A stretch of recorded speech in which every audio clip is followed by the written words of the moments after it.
Uh, Liam, can you Discord message me real quick the YouTube link? Oh, I think you did in Discord on the server. Or there, you got it. All right. Yeah. Copy link. I think we've had it live for about 3 hours now. So Okay. Hey, Liam, was there any particular sequence that you thought about in that bullet point list you want to go in or anything like that? not particularly. I think as like the situation develops, there'll be plenty of points where you can point to one and say, "Hey, he's doing this right now." Okay. So Okay. yeah, like so long as Kevin, like so long as you smoke and stuff like that, like if you do that at some point, that'd be real good. Specifically like calling a smoke bombardment, that'd be great.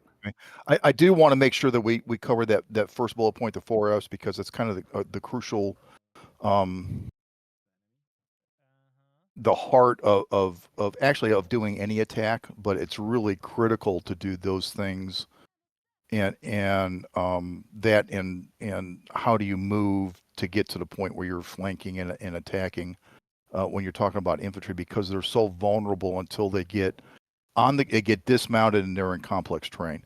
And of course, I think that kind of merges into the plan that Kevin and I have come up with, along with an overlay to in broad strokes to describe that. But after that, I'm kind of open as far as, like, I can certainly key off of what he's doing, and if not, then I can talk about.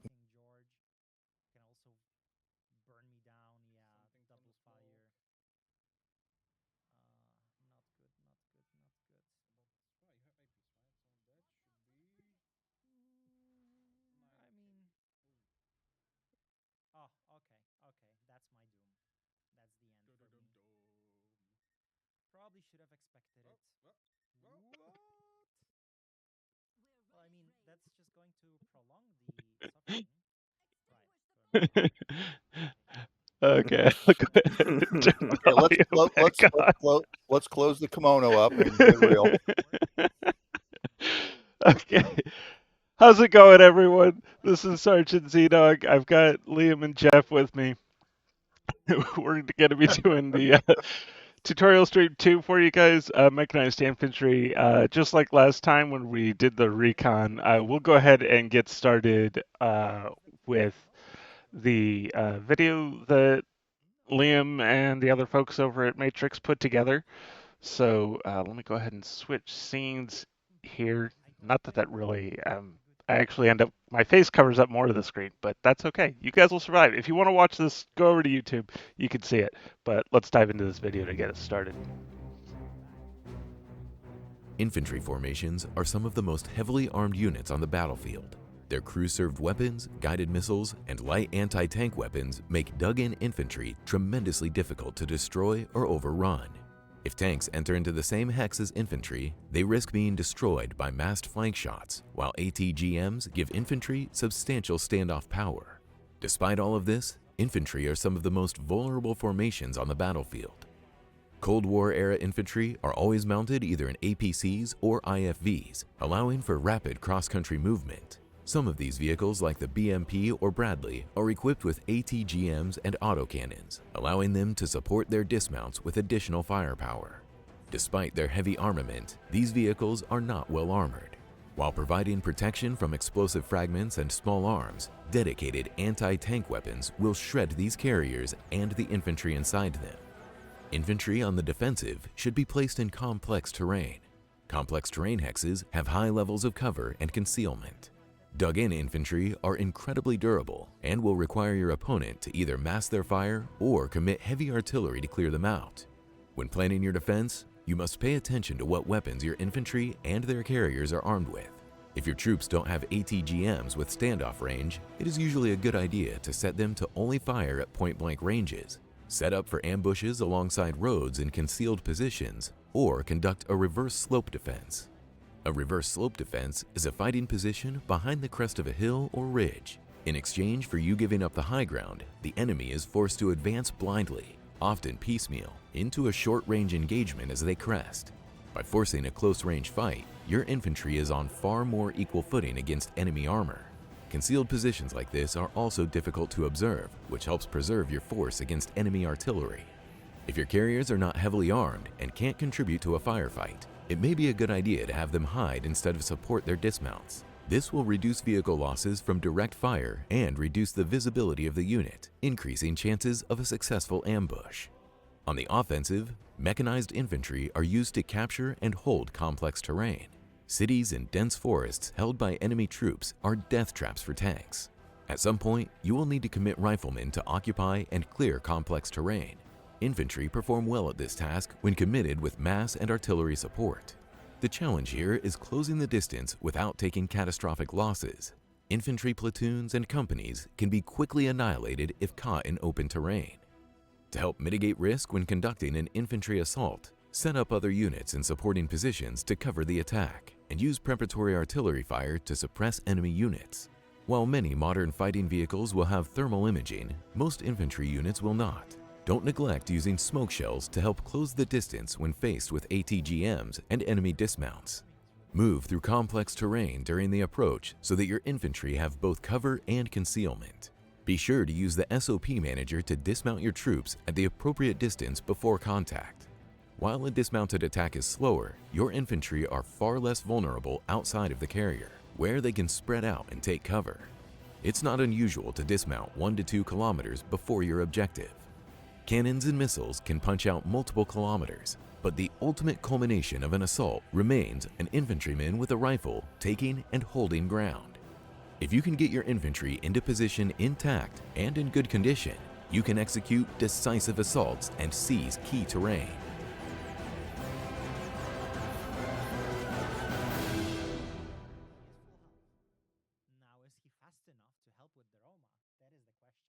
All right. So let's get started.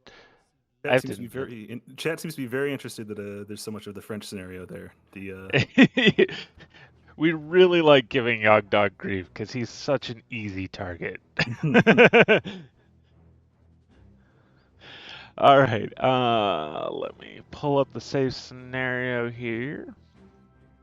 And don't worry, guys, we're a little more prepared than we were last time.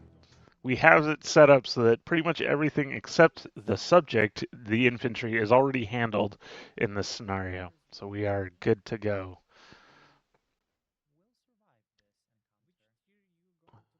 Right. So I'm going to turn on, actually I'm going to turn off LOS and ranges. I'm just going to leave on pathing so you guys can kind of see. I'll just do a quick overview of what our battle plan is, and Jeff made a pretty graphic for this, so let me grab that, copy image, and then that is import from clipboard. So, and let's move the radio log out of the way here.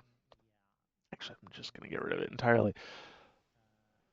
So, for those that aren't familiar with this scenario, this is a final push. We're going to play it from the Warsaw Pact side. Kind of the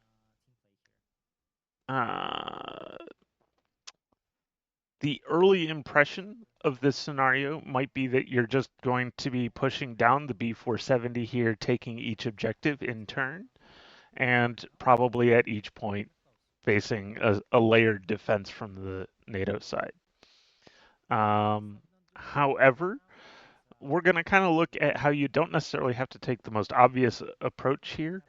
So we have kind of a Russian a tank feint here, where we've got 2 companies out of our tank battalion pushing on the south side. This is going to have the goal of fixing some enemy assets in place here, or preventing their transit along the B470 if they're out of position.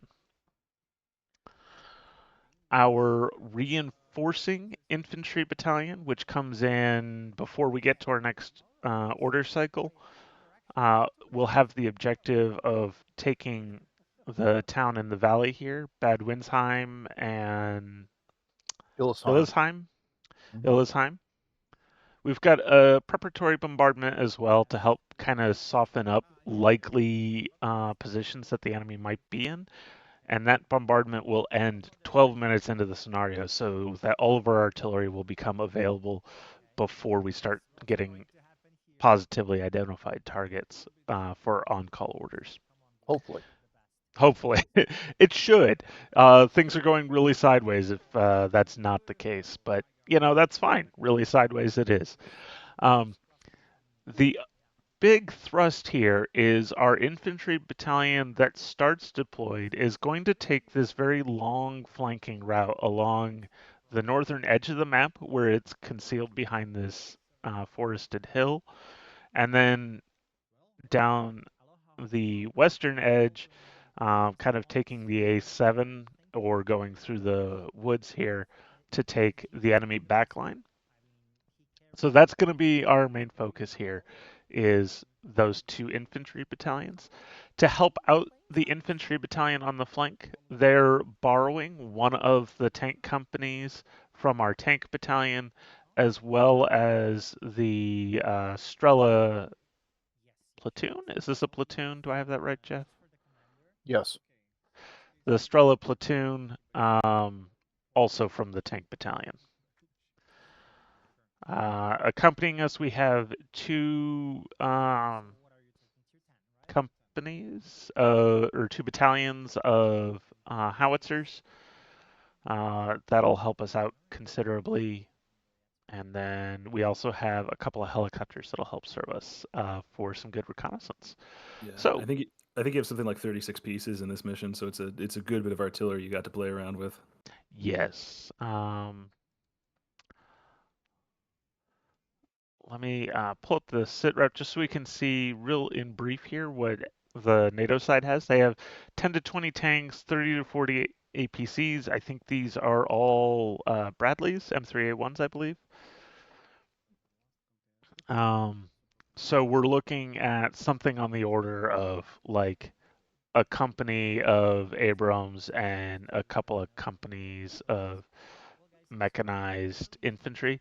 Though I guess if they're mechanized infantry, they might well be in M113s and not M3 Bradleys. So they do have some helicopters. I'm not too worried about that with our Strelas and Tunguskas. They have some artillery, but not a whole lot. They do have some self-propelled anti-tank. That'll be a little bit more difficult. Need a pick of the town name? I think they're talking about a different scenario. All right, so I am going to go ahead and turn off that overlay. Thank you again, Jeff, for making that. And so I've set up a bunch of timings for all of the other units, but let's talk about our infantry battalion here. So this has, actually, rather than pulling up here, I think the ops screen has a good listing of our mission capable units. No, that's subunits. That's not the one I want. Oh, I'm so bad at remembering. Ah, this is it. Here we go. Oh no, this is just the diaries. Not what I want. Nope, not that one. Here we go. This is what I was looking for. So we have 3 infantry companies in our battalion, a mortar section which has 6 mortars, 620 millimeter mortars, so pretty big mortars. Yeah, it's a mortar battery, and both mechanized, both motorized rifle battalions have a mortar battery. Yeah. We have this is a Some pair AA units. of manpads. It's just one. Oh, is it 3? It's 3 manpad teams in a Right. BMP. We have 2 units of that. I think 3.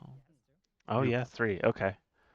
Yeah. So basically, what the Soviets did is they had a manpad section for for each platoon in a motorized rifle Okay. company, which litters the battlefield with a lot of man pads, right? And so that makes the suppression of enemy air defenses, you can't do that. They're hard to see. They don't have a signature until they shoot, right? Yeah.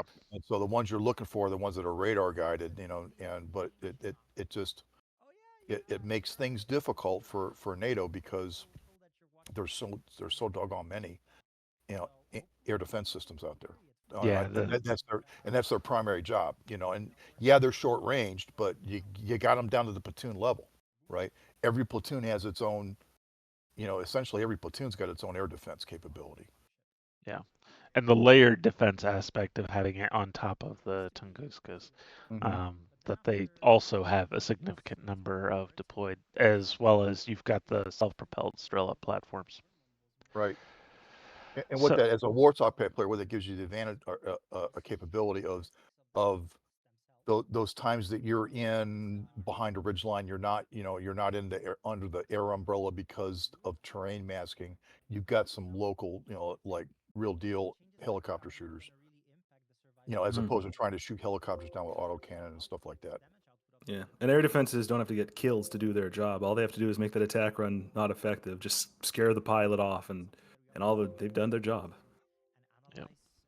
Okay, so so we probably want our 3 infantry companies in the lead, with our self-propelled Strela kind of very shortly behind, as well as our 1 tank company.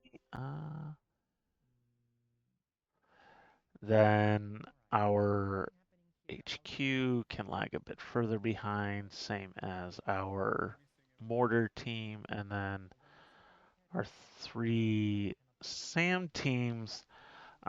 Because we have the self-propelled Strela and we're doing an assault, we don't necessarily need our man-pad Strelas in that front line. Is that right?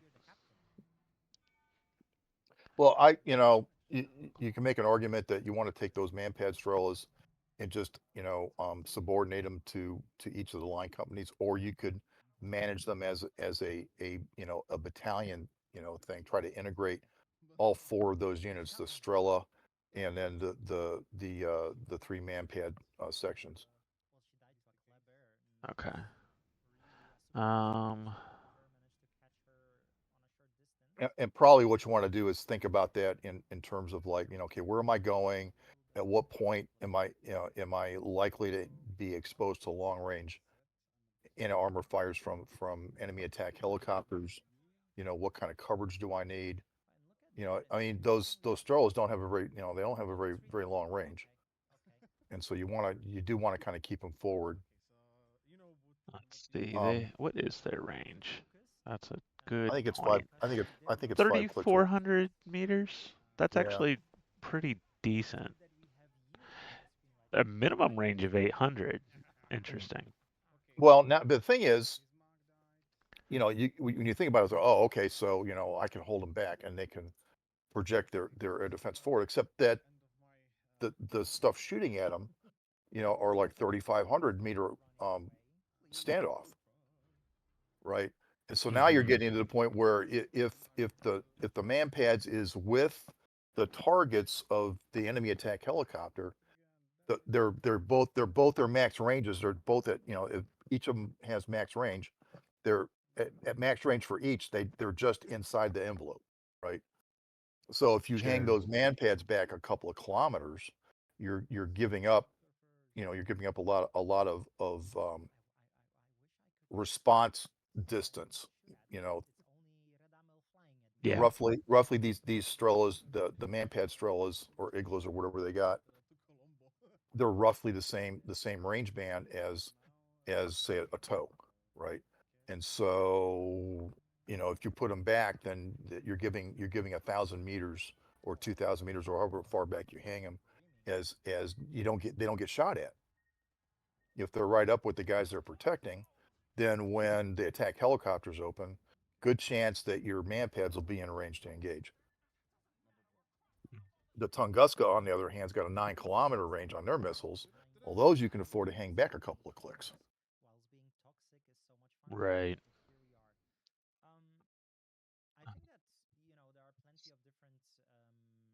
That was 3, 4. Yeah. I have to say, when I'm playing Soviets and I have a Tunguska, it really is something your kind of eyes light up at, because you just know that projects this cone of security around that sort of sector. So you really kind of think, put that next to the main thrust, and they're actually pretty secure against air threats. Concentrated around your, keep it with your armor, and it's a beautiful thing to have. Well, and something you said a few minutes ago, Liam, and it's kind of like I think it's a really salient point, is it's tempting to think about air defense assets as, limiting the attrition that you're going to have, protecting units, protecting platforms, and that's certainly one way to do it. And it's absolutely what you do if you're protecting something that's relatively static, whether it's artillery or C2 nodes, headquarters. But for things that, for those elements that are going to be maneuvering, another very helpful way to look at air defense assets is they help you preserve your freedom of maneuver. And so things, especially the ones like, some helicopter flies in the valley and it gets shot at, right? Well, that makes the enemy think twice about flying over in that direction, right? And the same thing about seeing a radar light up in some part of the sector that immediately telegraphs to the enemy that's a danger area to fly, and they got to do something about it. Now, it doesn't mean you need to continually run the radar. It's like if you run the radar for a little bit just to say, hey, it's over here, and then move it, right?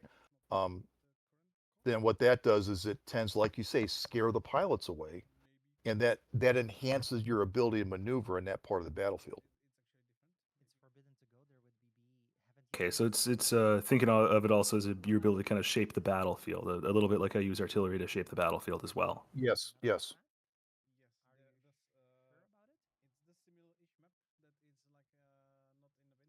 Figure out where I should be sending my tanks as their last objective point in the original plan here, because I don't want them so far from the infantry that they can't really help out.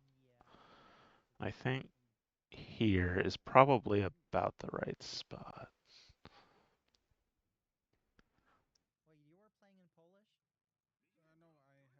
So what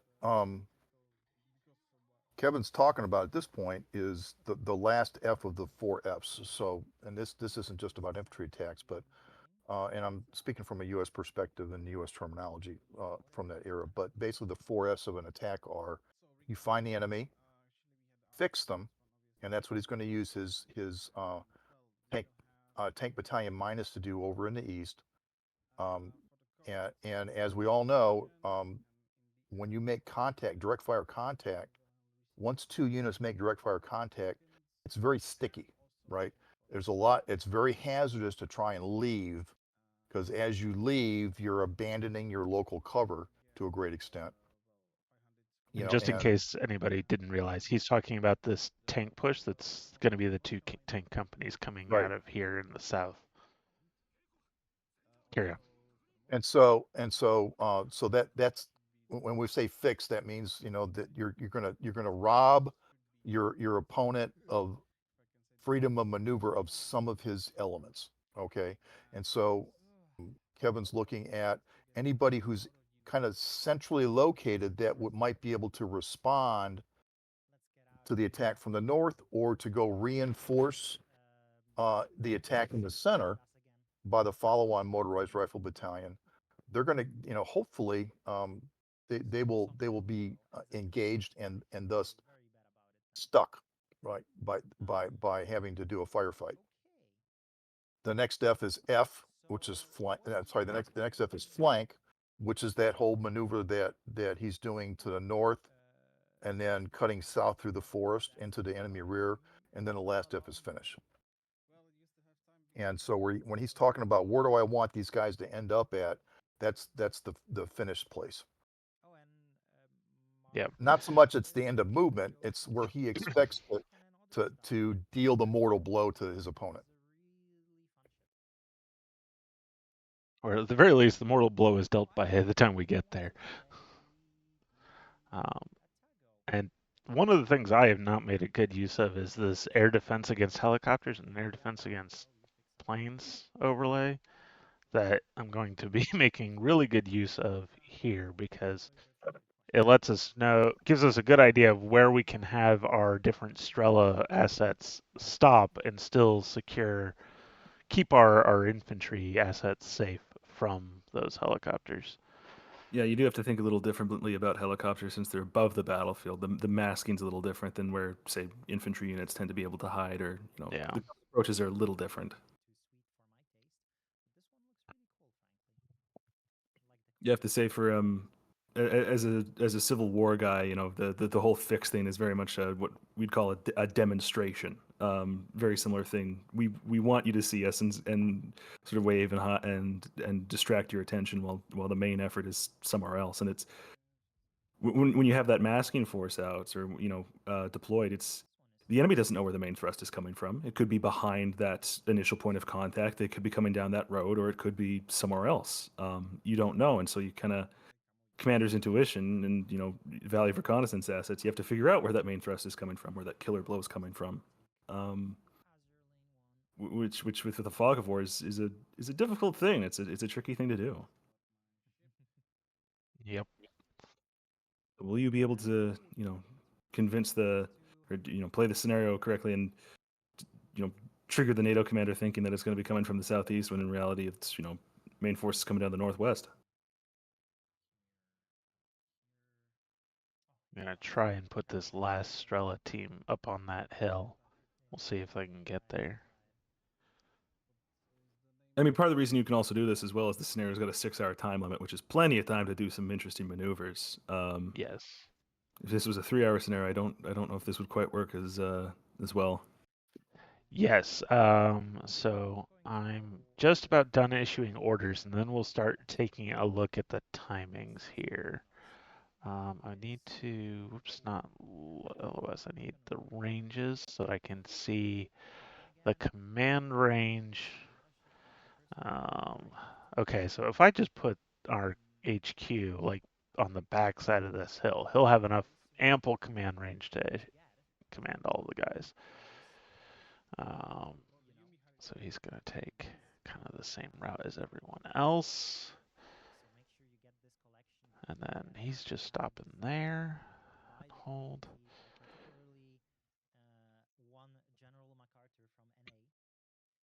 And then the last thing that we care about the range is the range of our mortar battery.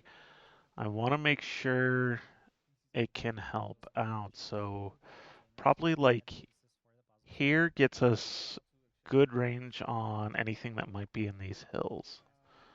I think I mean, it'd be great if we could get more of Bergbernheim in range, but honestly, that's all of the hexes that are actually relevant for supporting this infantry battalion will still be in range. So I think that's probably good enough right there. So we'll do a move hasty to him. You also have some very nice concealment with those woods there from any possible directions that they might get shot from. Yes, I am always a hound for any sort of favorable terrain we can put our guys into. Okay, so that's all of our starting assets. Let's talk timings here.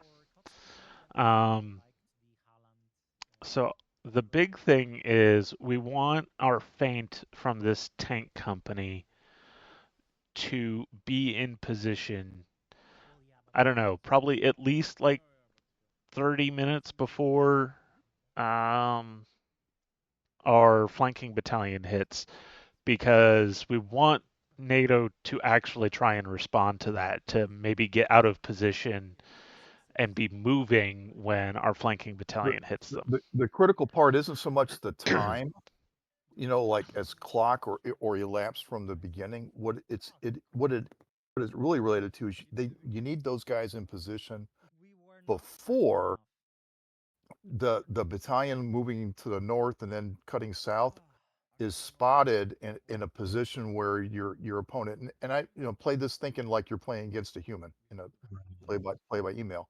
What you want to do is you want to have that fixing force in position, because it locks people down and it separates the battlefield by fires, right?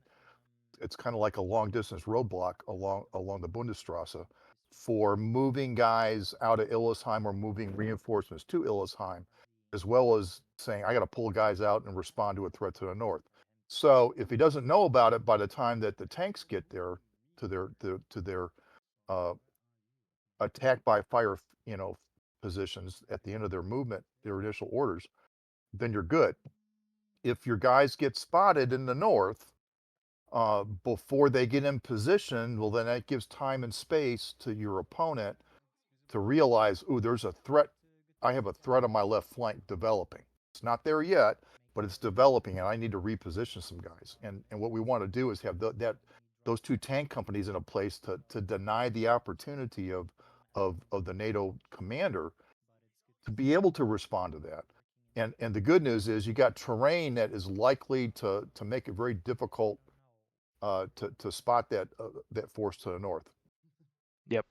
And I was just realizing I needed to fix that because I had all my guys being in this forest hex as their rally point. But if there's, say, let me turn on LOS here. If there's, say, someone on this hill, which seems like a reasonably likely spotting location, it's a poor chance for spotting anything in that forest hex. But it's not a zero chance. So Well, if if we you were moving a platoon in there, it's a poor chance. If you're putting a battalion up, where right, yeah, exactly. that's a different thing, right? Now I do. And I'll segue into, well, what kind of control measures? How do you control your maneuver in this grand flanking sweep, right? And in any attack, and again, this is U.S. doctrine, but it makes a lot of sense. You've got three particular locations. The first one is your assembly area or your starting point. In this case, it's we're going to kind of presume that they're already on the move, so not really in an assembly area, but it's your launching point, right? Where do you start, moving in your maneuver? The next one is called an attack position, and that's basically the last place that you expect to be covered and concealed from enemy observation. Okay, and so that's what he's talking about, like where that waypoint 2 area is up there in the very north. And Kevin realized that his attack position, the forward edge of his attack position, is a little bit too far forward because you don't want to be spotted there, right? Because it's like from that point forward, you declare contact as possible, right? And so what he wants to do is have a place where contact is not possible, and then what that leads into is what kind of movement technique do you use to get there? When you think enemy contact is unlikely, you move hasty. When you think enemy contact is possible, then you move deliberate. When you know you're going to get shot at, then you use assault. And so you want the assault phase to be like when you break out and you're going to be in direct fire range of the guys on your objective. Wherever you're going to, that's where that delimiter is. And it may be based on range, or it may be based on terrain, or it may just be based on concealment. And so that would put his assault position somewhere in the woods, the forest where the Autobahn goes through there. Yeah. So like, what's that waypoint, number 4? Yep. So in that region, that's kind of your assault position, and you don't got to stop there, right? Yeah. You And yeah, might want to think about it. That's like final preparations, right? And so in the game, what are your final preparations? It might be something like waiting for the artillery prep to start or to lift. It might be, well, we just did a really long movement and my readiness is at 60%. I need to like pause there for 15, 20, 30 minutes and let readiness build back up so that my gunnery's good, right? And those represent those final, okay, here we are. Make sure you guys are going this way, you guys are going that way, right? Here's the direction, here's your guys' sectors, and you do all that kind of stuff, and then you make sure that you're talking to your mortars, and the mortars are ready. You're talking to the artillery guys, they're ready to support your assault, or they're done firing their prep or whatever. So there's a little bit of coordination stuff, and you would do that not on the edge of the woods, but if you're going to pause and do those things, which it just depends on the situation, then you'd want that back so you're not observed at that point either. But it may be everything's good to go and you just blow right through the assault position. You don't stop. It's, if you don't need to make final prep, if you can do your final prep while you're moving, okay, fine. Yeah. So one of the things I noticed is our timing getting to waypoint 2 here is such that it is after this tank battalion will be in position already. Okay, that's golden. So yeah, that works out pretty much exactly the way we want. So what I'm doing right now is I'm moving waypoint 4 back 1 hex, so it'll be, Okay. reduce that chance of getting spotted so that if we want to set ourselves some delay at waypoint 4 to let them recover some And readiness, you're going to have ready some to order do that. phases in between. You can adjust those things on, Yeah. as you progress. So Kevin, what is your biggest uh, concern about your northern battalion um, being spotted before they get forward of your attack position? So my What assets does NATO have? Do the Americans have that could spot them before? Yeah, Right. so the most likely scenario to me is a cavalry scout section that might be either in this forest on the hill or maybe in Rudolzofen. Um, those two positions, I I guess it could also be here, like this corner, um, just one or two units would be enough to give NATO time to reposition. They wouldn't have the full 30 minutes to get the full benefit from a hold order, but they would be in a good position to counteract me. So that would kind of be the nightmare scenario. Well, what I was talking about is like, what's what assets does NATO have? Does the U.S. have to spot that battalion before they get to waypoint 2 while they're still moving Before they hasty? get to waypoint 2, Yeah. probably nothing. There might be, like if you had some sort of special forces or something in these woods here, um, that that would be it. And there's nothing you can do about that. But Yeah. the other asset is they got helicopters. Yes, they And do the have helicopters helicopters. helicopters are fast enough that they could get up there Yes. and see that battalion moving in while they were still in hasty. Yep. And unfortunately, there's just not a lot that we can do about that. Hopefully, the Strela um, can shoot it down promptly. Well, then Um, that kind of goes to like the sequencing of your assets, right? so let's see. I guess we could reconsider where our um, Tunguska's going. His first objective is to be here, and that will not give him any capability. Um, Well, I like the idea of the Strela yeah, because it's stealthy, right? It doesn't have a yeah. radar. You throw that Tunguska up there, and for him to do any good, he's going to broadcast to the world. There's there's Over a here. yeah, there's guys up here, and you put them with high value assets, right? And it's like, okay, so there's a significant force up there, right? Hmm. I'm just saying that you might want to like, you know, you have a company, a lead company, and like right behind that put the Strela. That's all I'm saying. I do have that set up. The Okay, Strela okay, is good. just one hex behind for the starting movement. Okay, Actually, I could that's even perfect. just bring it into the same hex as the lead company. So he's just that one hex further ahead. You could absolutely do that. I mean, it's just a platoon, right? Yeah. Another platoon. Yeah, we can't. There's the companies are too big to put two companies in the same hex, so they got to take turns. But they do have I have one unit still. And there's like from this era, there's like historical examples of doing that kind of wickering of things. The invasion of Iraq in 2003, the M109 howitzers could not keep up with tanks and Bradleys, and they had a long distance to go before they get to where you're going to have contact, and what's the range, and they're going to, at what point are the howitzers going to set up to fire to support expected contact and all that kind of stuff. And it led the planners and commanders to go, what, what, for the first phase, the howitzers got to lead the force. Yeah. All right. I think we're pretty good here. Everybody in our reinforced infantry battalion here has their starting orders.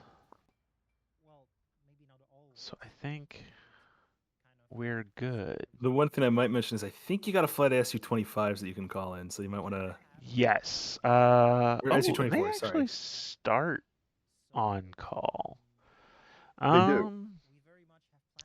I'm so used to them not starting ready to go. Now, do you know roughly what the rearm time is? I think it's roughly 30 minutes. Roughly 30 minutes? I Okay. think. I mean, I don't know exactly. That's Yeah. No, that's fine. take, That's good enough. take it with a grain of salt. Okay. Yeah. I'm not sure. So I wonder if I don't want them on call, maybe. Can I turn them? I probably need to change their SOP setting. Well, first think about how you want. What do you want? What's their mission? What is it? What battlefield Yeah. do you want to have happen? Do you want to like kill a critical unit at a critical point in the battlefield? Well, then you got to find them and then Yeah. call it in. Do And you that's what I'm want thinking do you is want like, to do you want to interdict movement? yeah, I And, feel and, like I'd like to hold them in reserve for and when we spot a platoon of tanks or you something. could do that. But like you're going back to like your concern about like how do I keep the Americans from spotting my maneuver to the north? Well, those two flights are assets, because if you give them a target hex and they fly out there, if they don't see anything, they go back to on call. Yep. Right? It's not like they're going to go back to the airfield and land. You got to wait Oh, 30 so you're minutes for the saying just cycle. send them out aggressively, and if they see And something to bomb it. that's one thing to do is to look at them as an interdiction asset, Mhm. right? Like Okay. to Yeah. cramp the maneuver in a certain part of the battlefield. And that's one nomination. Another nomination was like, well, what about interdicting people trying to go up to Illisheim? That's another one you could think about doing. Yeah.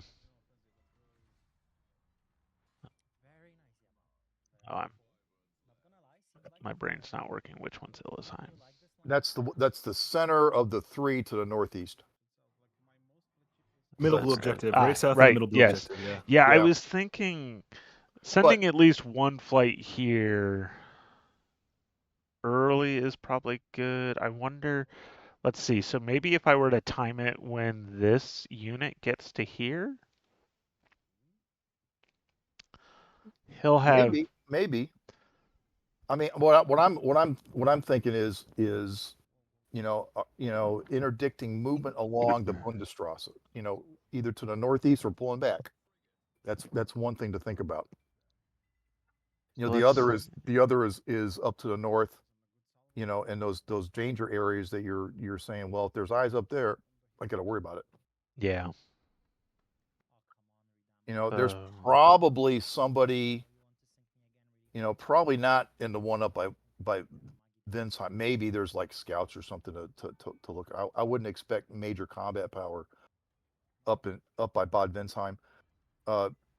There's enough built up area and complex terrain in the vicinity of Illisheim that there might be somebody there to disrupt movement and eat away time and kind of fix the attackers trying to roll down the Bundesstraße.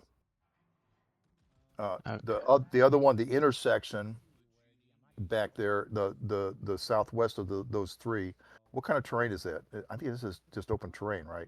Yeah, it's Well, pretty just that. open over Look, I here. mean, look at the victory point where those two roads cross. What is that? Yeah, it's It's open wide terrain. open. So that's not defensible terrain. So nobody's sitting there, right? Yeah. But Illisheim, there's some built up area there, Yep. and Yeah. it's up against a mobility obstacle, the river. It's not a showstopper, but it's going to slow people down. Yeah.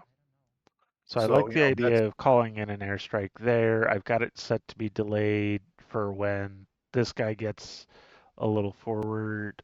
Um, it's a little far away for him to really be able to see, but um, maybe I'll get super lucky and he'll be able to spot something. well. I mean, that's there's two things to look at. One, you're doing interdiction, so you're not worried about do you spot anybody. You're going to leave it up to the air crew to find their target when they get it. Now, if you're calling in air support, well, then you're talking about I want it on that unit over there, right? That's not what we're doing here, and you're going to call it in and set a time. So this is an interdiction thing. What I want to do is mess with anybody that may be out there. I don't know that they're out there. Right. It's what you call a suspected location, which means it's like that's a darn good place for somebody my enemy to set up, right? And you do that with artillery, you do it with the mortars, and you can certainly do it with air support. Okay.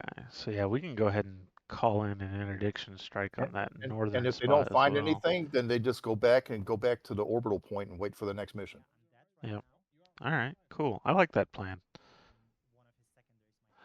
Now, so the question is, do I want to take them out of FSCC control? Because what I don't want to have happen is have them get shot down by enemy air Right. defense. I'd recommend not having your fixed wing air under FSCC, but put all of your howitzers and mortars under FSCC. And part of it is kind of gamey, but it also tracks with how things work in the real world. Yeah. So what you want is, and you can control weight of fires and who gets what, and make sure that you don't have some recon element bogarting all the fire support, and Right. you can do that by setting up the direct support chain. You say, well, okay, this battery is going to fire for this company. This battery is going to fire take missions from an entire battalion, right? Is our mortar? Well, actually, our mortar company should functionally only provide support for that rifle battalion because it's only going to have targets that rifle battalion spots in range anyway. And usually it's a range thing, right? Yeah. Um, and they're going to go faster because those missions will fire faster because the calling units, the supported units, and the firing unit share a common immediate higher headquarters. Like so, the mortars are organic to a battalion. So when a request comes in from a member of that same battalion, it's going to get processed faster. Yep. Not likely to come. I mean, it's possible if you jam two battalions right next to each other that mortars could, you could get fires supporting from another battalion's mortars, right? That's a possibility if like, one mortar battery is getting resupplied. What do you do, right? We do Well, have some Bradleys out right in front of us here. That could be really bad for one of our recon units. Of course, This the one came down units. off that hill though, so this recon unit will probably be able to sneak into position. Yeah, it looks like it's cavalry. So Yeah. still don't know what the infantry have if they're in M113s or Bradleys. Yeah. The well, good news is, it's okay. So you're facing a battalion based on vehicle count. You're facing, the better part of a battalion, and so you see a cavalry fighting vehicle. So what is that? Either it's from the division cavalry squadron or it's the scout platoon of the battalion you're facing. the Either receiver. way, what that means is that your line troops have got Bradleys. Right. Once you see one Bradley, then your mechanized infantry is very likely to be Bradleys, Oh, and okay, I didn't know that. you should assume that because when they did force Someone. modernization, everybody gets Bradleys, right? 7 to 11 is withdrawing after receiving fire. Who is 7 to 11? Ah, our recon. That's fine. And he's actually, I think, going to the hex. He's withdrawing to the hex that he had movement orders to anyway. I love it when that happens.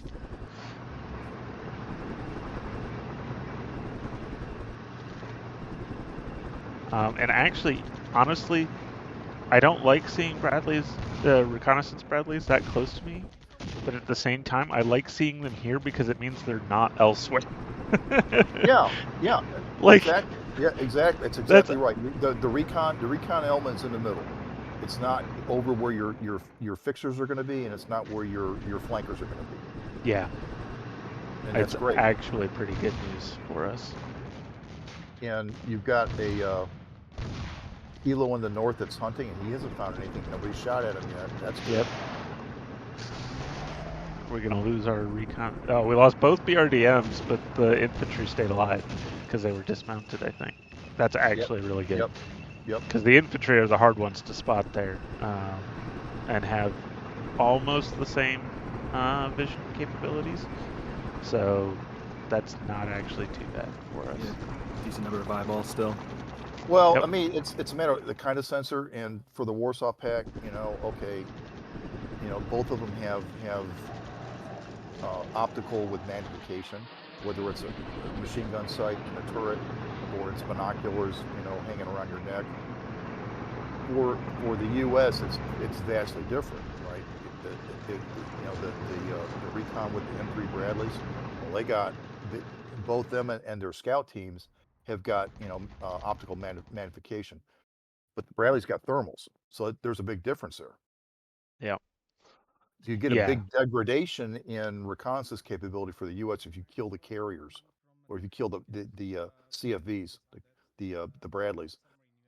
Not so much, other than you don't have quite so many eyes, right? But as far as the type of eyes, it's the same types, both between the dismounts and the BRDMs. So, interesting to look at just briefly here is how much readiness we lost just getting from our launch point at this bridge to here. Mm-hmm. It's more than 10% on our different units here. And that's why that's why I was trying to guide you into, like, you need an assault position and Yep. recover readiness, because you've got a long movement, right? Yeah. So And and keep in mind, they're moving hasty, which is the least fatiguing way to move, yeah. right? So So if yeah, you try we'll to, see how things are looking by the time they get if to this if you launch point. right, and each command cycle, each orders phase, like, take a look at them and look at the readiness. To answer your question, Stokebox, I have it set to maximum animation speed of 50. When we do flash the hex, it's only going to flash one time. That's most of that. And I do that mostly because during the stream it helps make it so that we can talk about things more and we're not necessarily waiting on the gameplay as much. I don't necessarily recommend it when you're just playing on your own, playing it with it this fast, because it's kind of hard to follow, honestly. Um, so, our bombardments did pretty much finish. We have a couple of artillery strikes already called in support. The rest of our helicopters have shown up, so I'm inclined to have them uh, do hunts in the central area. Um, they don't care too much about the terrain, about the visibility, the cover and concealment of a hex, right? No, Yeah. So I mean, not till they shoot, then that matters. I mean, and spot. I mean, what can they spot? What can they shoot? Yeah, cover and concealment as far as movement goes. yeah. No. So I'm gonna push these guys up where they can maybe help deny enemy reconnaissance some. They're fairly long ranged. Let me. I do want to change our helicopters. They're not set to max range. I want them to go ahead and Okay, see all that be max one thing range. I will Oh, talk about, like what do you want those guys to do? And you're going to send them out on an Mm-hmm. armor mission, right? Basically, that's Yes. what you want them to accomplish. Okay, so who you want to kill? And if you look at that scout unit, that's Uh-huh. just yeah, that one there. He's on the same elevation as your fixing force. Right. That guy needs to Um, die. That guy needs to die as soon as you can get rid of him. yeah. So I think that's where our two more flights of reinforcing helicopters are going to come in great because we can see this one, but we know there's at least two others here, I believe, if Right. we go back They're over to our yeah. intelligence. And yes, there are three units here. So there's at least two more, which means that entire infantry, that is just a scout platoon, but the entire scout platoon is down here. That's a section. That's Yeah, that's two Brads and two scout teams. yeah. So we'll bring these helicopters down to here for right now. Fortunately, our turns are fairly short, so I don't mind giving them fairly quick to achieve objectives, and we can kind of change that dynamic. Ooh, oh hey, I just noticed. We managed to score a vehicle kill here. I think or is that just craters? No, I think that is a wreckage. Yep, that's definitely a wreck. Yeah, that's a blue Vic. Nice. We didn't. I don't think we. Go look at your claim report, because Oh yeah, that would be. that'd be artillery, so you could be able to figure that out. Probably the Yeah, only one artillery tank. kill you got so far. It's not a huge amount. But getting But a okay, tank early so on, what does that tell you though, right? it does mean that there's more tanks there, and so um, and given that our fixing force is now in the step of assaulting into that position, I think I do Probably want to retask this guy to not just hunt to that position. I do still want him to hunt to that position, but I maybe want him to carry on to like here. What's his missile range? It should be this outer ring. So that puts him pretty Yeah, it should be 5 clicks. good. Yeah. On The the other other thing is hand, if I bring him like all the way to here, that doesn't actually improve his visibility into that hex much. no, On the other you hand, it does let him potentially see anything that's over here on and this ridge line. and get shot at Yeah, that is the flip side, of course. Um, what's the range on a Stinger? 5 clicks. 5, so that'd be 10 hexes. Hmm. 2, 3, 4, 5, 6, 7, 8, 9, 10. Okay, so I can't really have him move any closer than here safely Yeah, then. that's what I would do. I might, use your standoff. His Yep, task is to kill tanks in that town. yep. Give him enough range to do that. So we'll do that. Um, And keep hammering with artillery. yes, let's definitely do that. So that's gonna be, I think, probably this battery. Hmm. Um, on the other hand, this battery is better positioned to hit Bergbenheim, whereas this one actually can still hit it just fine. So we'll go ahead and use this one. Um, they're gonna barrage.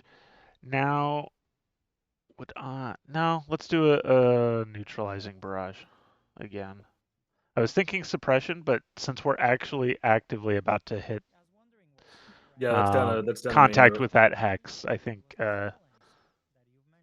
actively hitting that is good. Yeah, I think your tanks are on the road, so they'll be there pretty quickly. Yes, they're well. One of them's on the road and will stay there, but the other one is actually is specifically not going directly on the road because I didn't want it having flank shots as it goes north from Markt Hergel, up to what is the name of this town? Otterheffen. Mountain or something. Can't tell with all the icons on top. But yeah, so one of them's going off-road, but either way, it's not going to take them super long. Our Tunguska is providing pretty decent coverage against enemy helicopters at the moment, so that's good. And honestly, its radar coverage kind of tells us that there probably aren't any helicopters in the area right now, even if they were out of range. So that's good to know. So I think right now what we really just need to deal with is getting our marching orders out to our reinforcing infantry battalion.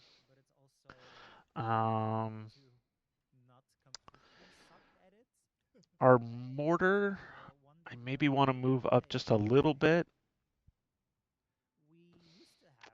just so that it can hit all of Illesheim. That doesn't even need to move that far, so it's just going to go to here, I think.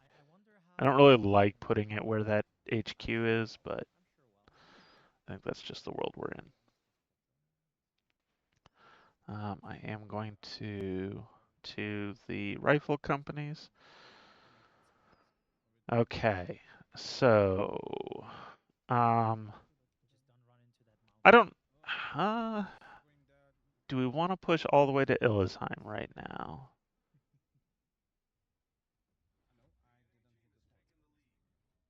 That actually feels like a good play, is push as far as Illesheim.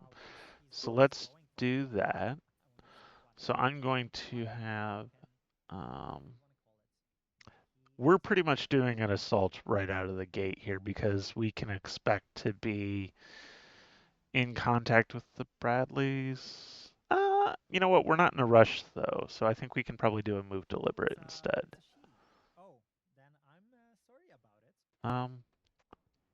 Actually, I'm going to break this down even further. We're going to move hasty to here, to this bridge.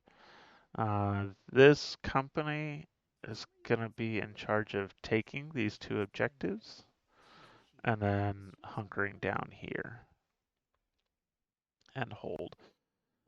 Do you think nobody's going to shoot at you before you get to that bridge?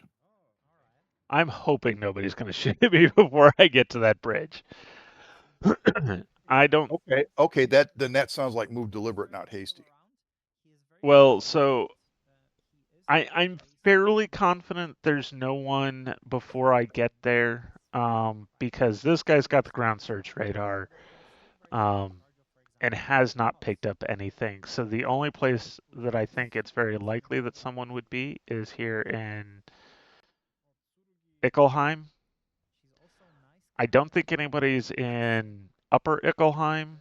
They could be in Lower Ickelheim here.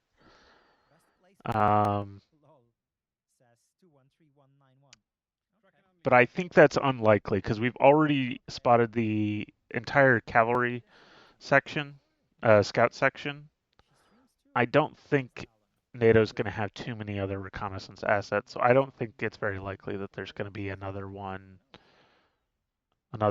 scout squad in Lower Ickelheim here. So I'm fairly confident we can get to this. So you're not hoping. Your expectation is you're not going to. Yes. No, I'm serious. I'm serious. I'm not throwing rocks. You know, there's a difference, and if you if in your heart of hearts, you know, you're hoping to not have, like, you're going to throw the dice, then that means that you can't say either way, right? Yeah. Am I expecting or am I not expecting? Well, actually, that really means is you are expecting it, right? Not expecting it means like I'm very confident that I'm not going to be in contact. I am fairly confident that's how I that I will recommend not be in contact. and that's how I recommend you look at that, right? If you're confident you're not going to be in contact, then you use hasty, right? Yeah. Unless you're to the point of desperation, and gosh, you shouldn't be at this point of the battle.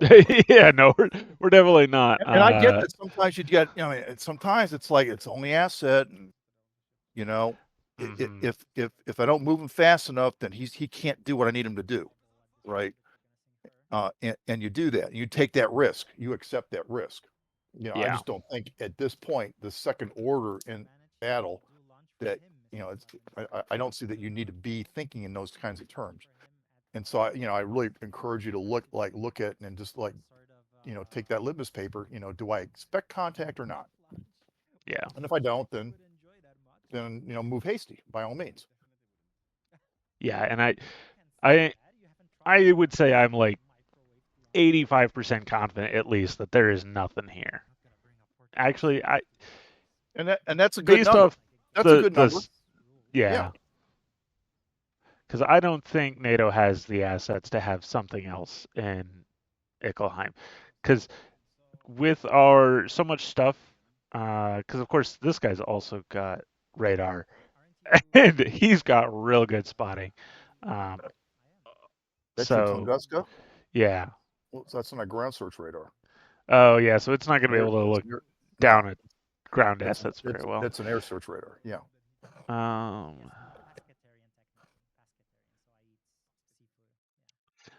yeah, even I mean, he's still got some ability to spot things just visually, right? Well, yeah. They have night vision stuff. Nice. Yeah, I mean, he's got, and there's a lot of potential spotters here. What's the BRDM got? Nothing terribly interesting. But we've got a lot of eyeballs on that town, and I don't think NATO has the assets to be there. The one thing I worry about is you don't have a really good read on that scout section, Yeah. right? Like you don't know what his state. You don't know what Oh, he's however, I dismounted. do know it's there, which means I am You going to know call it's another there, but airstrike. Just with one of them though, because I want to save the other. Um, the other one is going to airstrike this town, but we want to do a delay of like 10 minutes. which means it'll hit in 15 because you've got the orders delay to get the airstrike going. Ah, good point. And actually, it's worse than that. I'm Yeah, at a 20-minute 20 delay. minute natural delay. So I just want Okay. to go ahead and just issue that now. Right. Right. Right. Um, because by the time we get to 20 minutes, we're almost into the next order cycle, and this guy will actually be there in 20 minutes. Ooh, do I need to delay his movement by Yeah. like just a couple of minutes then? You do. You do.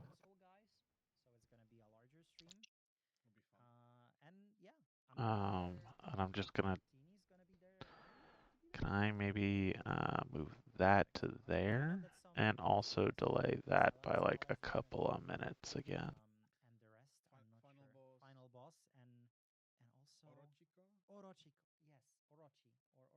Um,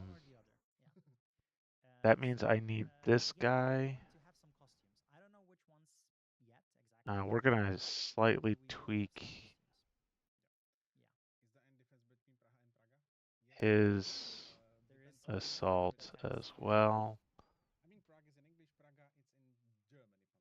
And he, let's see, 1446. You're gonna get there at 1450. You're starting at 1420. We're gonna. He's a hex behind. He's actually fine to go ahead and launch now. I'm okay with that. We didn't really need to change his orders. You're fine. That should be fine by the time you get there. Okay. But yeah, that's definitely some delaying that we want to do.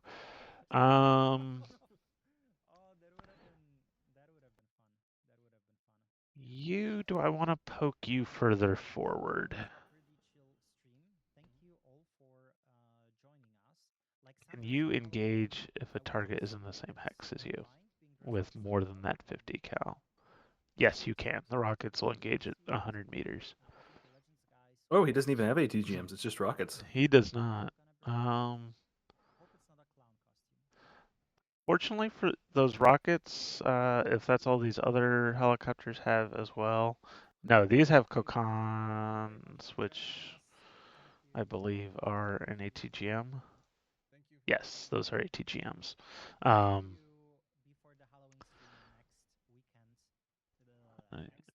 and they have, I think these rockets are pretty good sized rockets too.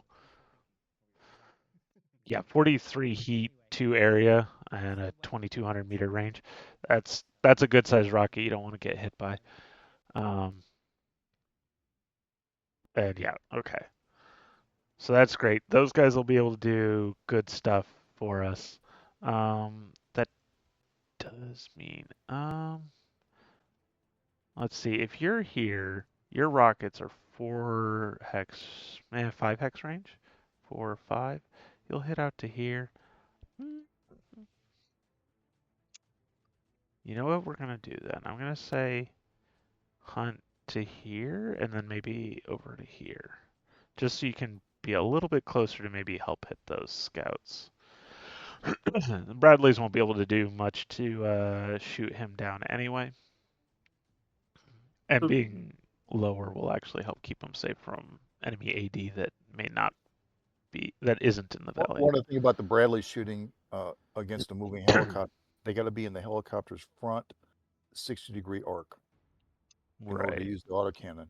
So that's when they're beyond range, they're in that arc, but when they get in range of the autocannon, and even then, I think they're going to be out of range of the autocannon Yeah, I would say that because you got like a should 3 hex range. hopefully You be only out of got range. like a 2 or 3 hex range with the autocannon. yeah, Yep. that's a pretty that's 2 kilometers there. And even if you had a longer range, by the time they get in range, they would be a crossing shot and they couldn't shoot. Yeah. Now, once they get there, and now there may be a brief period where they're more or less stationary, um, before they turn around and like go back their hunt route. That's like there's a brief engagement window when they pull the U-turn, but they're out of range of Yeah. autocannon. So, Uh, mhm. Jeff, we're Yeah, pretty sure they're up against Bradleys, the Soviets yeah. in this situation. So, Mhm. can you walk me through some of that transition from like the M113 to the Bradley? Because the Soviets have been building BMPs since the '60s. The Germans have had Martyrs since the '70s. The Americans get the Bradley pretty late in the Cold War. It's like '81, I think. But it's a heck of a vehicle when it comes to its capabilities, especially compared to the M113. Yeah, well, I mean, one of the things back, before the Bradley came out was, you had the M113 aluminum, um, really great as far as like the space inside to carry stuff and guys, right? But as far as protection goes, it was like not a whole lot more than a field jacket, right? And you look at that time, the larger number of carriers for the Red Army were the BTR series, right? So they're wheeled, but they have an M113 killing system on them with that 14.5 millimeter machine gun, which that round was used in World War II as an anti-tank rifle round. They retained the round, put it into machine guns for the ground troops. Same round is used in a Gatling gun configuration on the hind, and it will chew up an M113. And so it was like being a mechanized infantry in 113s. It was a very difficult task to win those battles uh, at the various training centers. Doable, but like you had to do everything exactly right. Um, so when the Bradley came out, the main thing was enough armor to defeat the 14.5, which then made it pretty much invulnerable to the vast majority of mechanized infantry. And that was like front and flank both aspects as far as being shot at by a 14.5.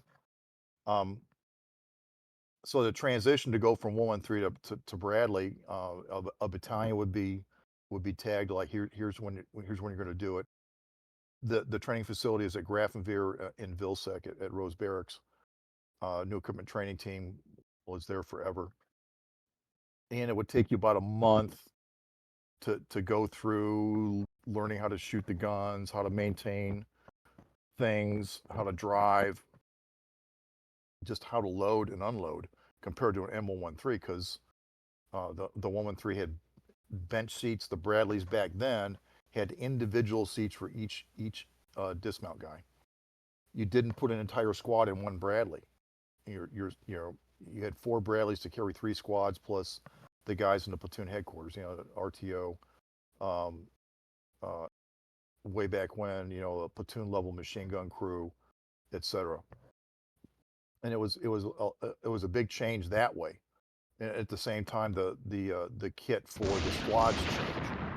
You got rid of M60 machine guns. You got M249 saws. More Dragons, 1 per squad. Actually, you had 1 per squad at the latter stages of M113 infantry. And what's interesting is there's a lot of other changes that were going on. So you had an entire company of improved tow vehicles, M901s, as the anti-armor company. Well, those guys got reclassified into Bradleys. So you had 4 Bradley companies. Well, now you need squads for those companies. So there's a lot of stuff going on that way. Reorganization of mortars. Way back when, you had 4 Deuce mortars a battalion. You had 81mm mortar section in the company. Those went away. The 81s went away. You just had battalion mortars.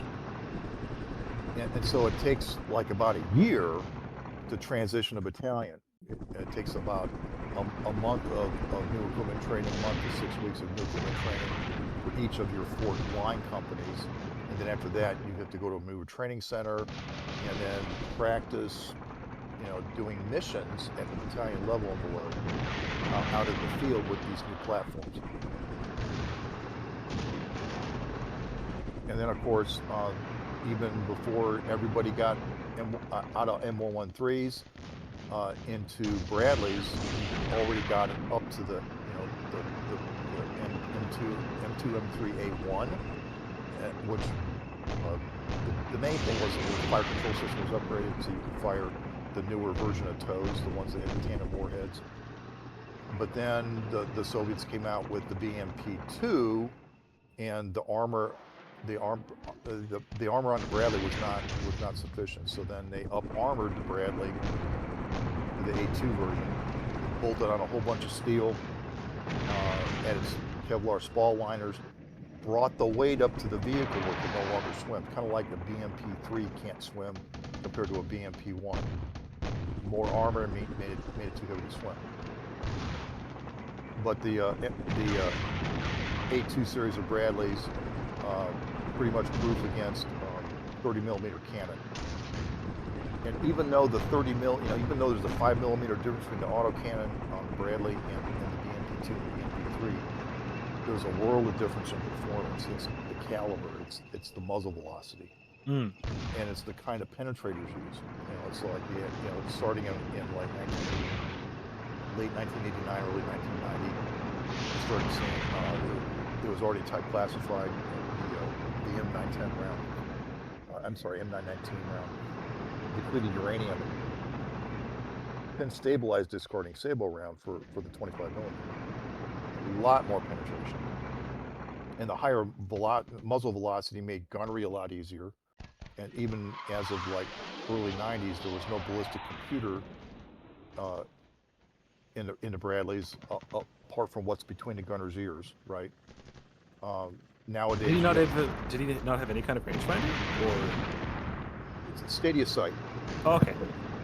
So there's no laser rangefinder. There's no ballistic computer. You dial in your range and your sight, and then the gunnery practice at that time was you basically allocate 8 rounds per target. You'd fire 2 rounds as a sensing burst to see where if you had a good gun lay. Observe that, make one adjustment, then fire a 3-round burst, and if you still were missing, you should be on target with the second burst. And depending upon how you train it and the experience of the gunner and how long a crew's been together, right?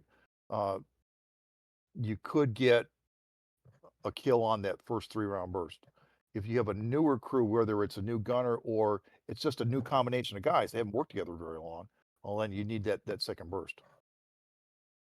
but it was all watching where your bursts go and then making an adjustment, looking through the sight, and it's kind of like, kind of like shooting a deer rifle. Like you look for, the splash in the dirt and you make an adjustment. Okay, so uh, this tank company got a little held up, I think because I reissued the order. I shouldn't have done that, but live and learn. Um, that meant that our other tank company got wiped out, but we did find the second uh, company of enemy tanks over there. Platoon. Okay, and Or I'm sorry, yes, platoon. yeah. So let me put my intel officer hat on, right?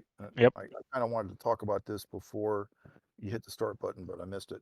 Um, so we had a tank kill in that northern village, right? Mm-hmm. And so what's the signature of that, right? We know we're facing a combined arms battalion, Right. and looking at the vehicle count, probably 3 companies, not 4. Looking at the vehicle count, it's probably 1 company of tanks and 2 companies of infantry. Right. So as soon as you see a tank, or as soon as you see a Bradley that's not a recon Bradley, either one of those is giving you the signature of a company, right? Right. I don't think we've seen any non-recon Bradleys yet. No, all we've seen is tanks. So Um, what we don't know, and I would tell you that, a prudent organization would be, you got 2 tank platoons, there's a Bradley platoon nearby somewhere. yeah. And then you got a company of nothing but Bradleys, and then you got a company that probably has two Bradley platoons and a tank platoon. Can't confirm that yet because we haven't seen the 3rd platoon of this company. We've seen two platoons of 1 Actually, company. Contact 112 here at Ilsheim is probably the 3rd tank platoon. But look at the separation. That's It is a probably a lot of separation. He that's might probably a be different that's probably a parceled different out. that's probably a different company, right? So Our intel says 1 to 10 tanks, and between these 3, we've spotted 7, considering there's what probably I'm some HQs that have what 1 I'm or 2 tanks. This is what probably I'm saying most of the tanks. what I it is. But the So, question is, how many companies of your enemy battalion have you oh, I spotted gotcha. and localized? And right Right. now, I will tell you, we've localized 2 companies of the enemy battalion. The One up recon in one company up and in the tank not company. not no no, we're talking about tanks and Bradleys. Oh, So you got a tank platoon up by Illesheim.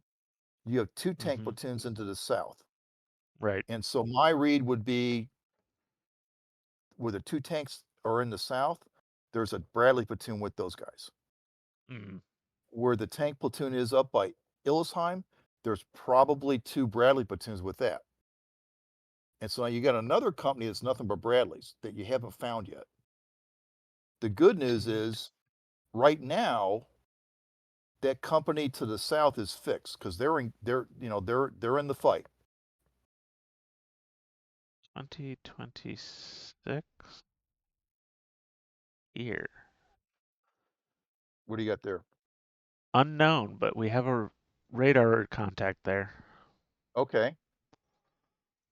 That is probably your 3rd company. Looking at the separation, Yeah. maybe, I mean, like if you have a Bradley, It could also be the HQ unit for the it, tank company. it could be, it could be. Uh,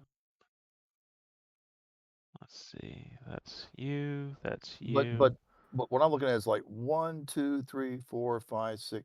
So the tank, if that is a line platoon back there, that's part of that tank company, and its task organized as 2 tank and 1 Bradley. The tank platoons themselves are at the outer edge of tow coverage. Right. Yeah. So it's, might be a platoon with that company, but I think not. I think your read of that, maybe that's a headquarters. That kind of seems to fit. The only Yep. thing is like, okay, so where's that 3rd platoon with those two platoons? Either they're Yeah. stacked with those tanks, or, gosh, where would they go? Where Yeah. they're all mutually supporting.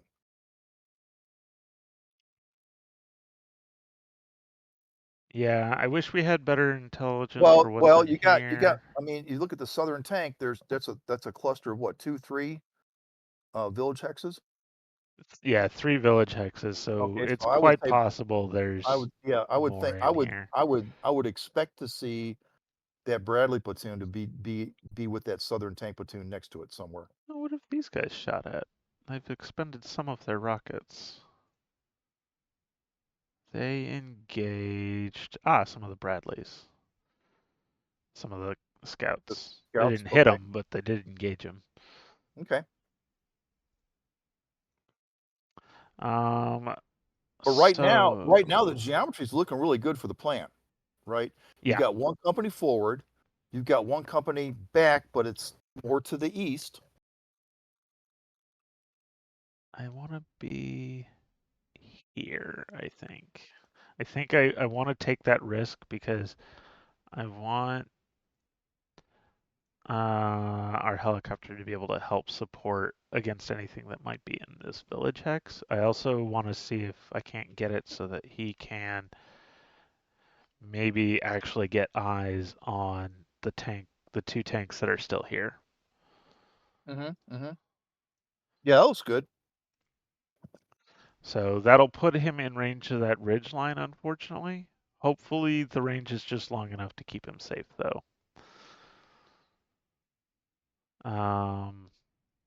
Now this guy, I want to say we're getting close to his kickoff point. Yes, his kickoff point is in 2 minutes. Um, that would be bad right now. So we're gonna put a longer delay on this Yeah, agreed. of let's say 30 minutes. He's got great coverage. Yeah, he's got good coverage for what I need right now. Um, The thing you got to think about is he emitting?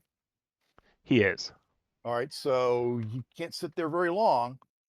I don't know, 30 minutes is a good idea. Oh, like if he needs to be moving before enemy artillery starts Y- landing on his head. Yeah.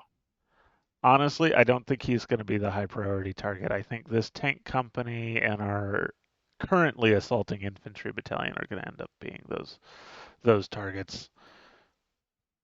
Um, Think about playing against a human. What would a human do? I know I would be much more concerned with the tank company.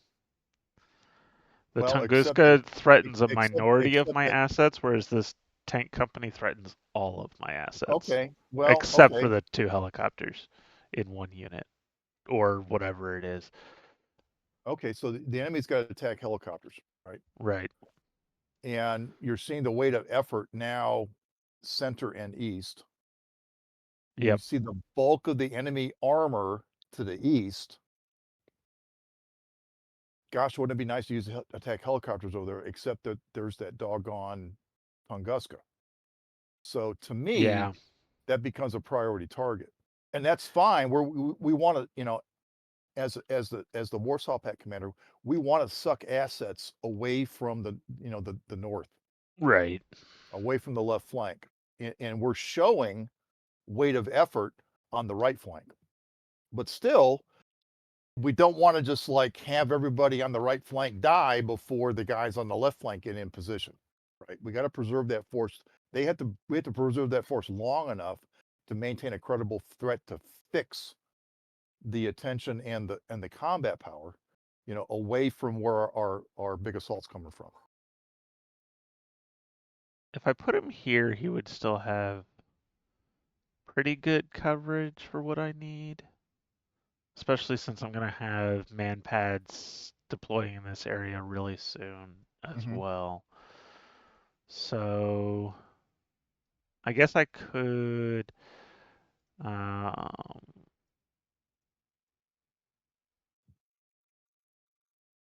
can I get your waypoint marker? Show back up. There we go. We could just change this to ooh, see that I don't like so much.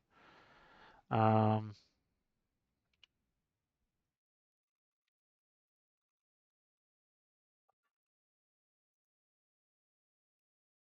yeah, I think I'm just gonna let him stick. Um, 'Cause honestly, like wiping out all 4 platforms here is really hard when you don't actually have eyes. And right now, these guys are going to be unspotted. There's not going to be anything able to see them right now.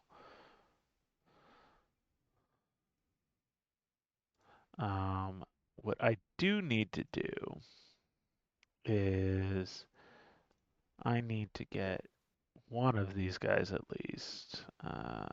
The other thing to think about when you're talking about what can shoot at that Tunguska, Mhm. you're talking about indirect fire basically, right?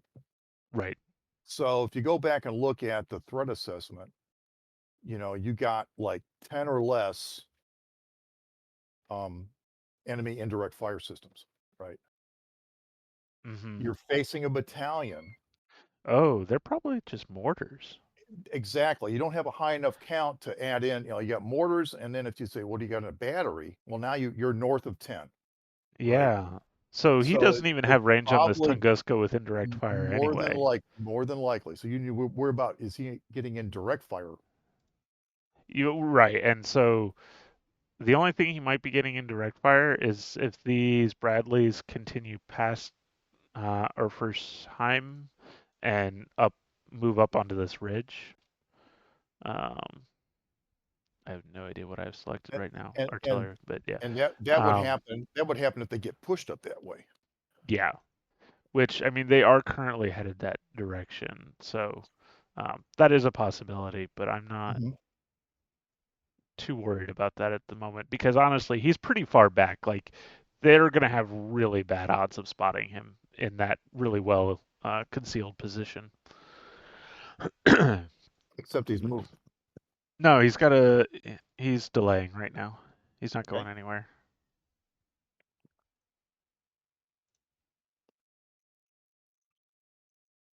All He right. won't go anywhere for half an hour. Okay, that should be okay. Yeah, yeah. The This main the guy, main thing that the main thing that will make him spottable is if he ends up shooting at somebody. yes. But he's also got good cover in that hex, and that would be a pretty long range shot. So I would be impressed if those Bradleys, if they Oh did yeah, move up, yeah. scored any hits, because Well, that's the main thing is that if for those values to get hits, first they got to spot 3, them. yeah, 4, 5, 6, 7, 8. That's a 4 kilometer range, give or take. Yeah, that's out of range. Yeah, I don't remember what the range is on a tow. It might be 4 kilometers. 3750. 3750. Okay, so yeah, he's just if he's in range, it's only barely. Um, this guy. They've gotten far. Yes, this is the reconnaissance element. He's supposed to be far, um, well ahead of our objective or our lead assault Now the next elements. thing is, do you want him to go forward of the assault position? Because that kind of tips your hand. I don't think I do. I think we'll let the helicopter do that because that's not very hand tippy. Helicopters just go Right, wherever they please. right. So we'll let him do that. Yeah. Anytime you see a BRDM, that means that they're pushing along an axis that might get used. That's the Yeah, reason you push them out there, right? Can I I go think this way? I might send this helicopter to here just to see if he can spot any movement. But I don't want him to stay there because I don't want him to get shot down before I need him to do my last second recon. So I think I just maybe have him fall back to like maybe stop by here and then fall back to like here. Um, except actually he can waypoint to that, but then come back over here. Oop, sure, whatever, that's fine. You'll have ample time to make it. I'll just reissue that. Doop, doop, doop, and you could even actually come like here. Spot some slightly different stuff maybe. He can do reconnaissance things. Um, other than first company. Oh no, this is third company. Third company's having a rough day. but I've ordered up a couple of artillery barrages, so it's a rough day, but he'll probably survive because getting rid of an entire company is kind of a pain. I want to leave our artillery on call. I don't want to start moving it forward just yet, though soon, if possible, because we would like at least one of these sets to be in range down here, How's your artillery because ammo looking? I think we're okay. Um, yeah, I mean 80%, Okay. 78, 85, only 70, 70, 70.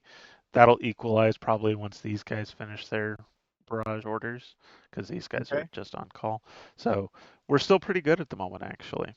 So Kevin, let Uh, me ask you a personal question. shoot. When you're watching turn resolution, what are you looking for? What's going through your mind? What do you I'm know? looking for things that are not what I accounted for in my plan. So like losing this entire tank company, that was not so great. And so that's a big part of why, this helicopter is making sure he can give this guy some extra support because he's on his own now, basically, and Mhm. needs that extra support. Um, there's a little bit more than I was kind of hoping was going to show up in Ilsheim. So this helicopter also, we're going to move it a little further forward, help let it do more. Um, Other than that, this is going pretty much as I expected. Okay, Um, so let me recast this in terms of mental processes and workflows and stuff. So and you're doing what I do and what I used to do way back when I worked in command posts was as you get the reports in and you see the battle unfold, what I look for is there anything that I see happen during turn resolution that invalidates any part of the plan, which means I right. had to change the plan, right? And you know, of course, that's something you got to do. Most of what I see, what you're doing here, there's a little bit of like compensating for the unexpected loss of a company, like Hmm. total loss of a company. You know, so there's a minor change to the plan. You're going to use attack helicopters to fill the gap. You know, and that's kind of thing you do in real world, right? Um, but most of what your effort is uh, in your orders phase here has been in synchronization, right? You're going and you're looking at timings and adjusting waypoints and delays. That's where most of your effort went into that, and that's a real thing too, right? Um, and that's command and staff tracking the battle and going like, look, you guys got to hold up at phase line Marlboro, you know, like for 10 minutes or until we tell you to go because otherwise, you're going to be out of position, and you got to wait for other guys to catch up. And that's a real thing, right? And Hmm. so that's you know, so there's two things to look at, you know. And the first thing is as the battle unfolds, you know, during turn resolution, do I see anything that that makes me change my base plan, right? In other words, like I was going to I was going to attack from the north, and I've spotted two companies online to defend against that. Well, that would kind of like make that attack not work, you know. But that pulls Right. combat power from the other part of the battlefield.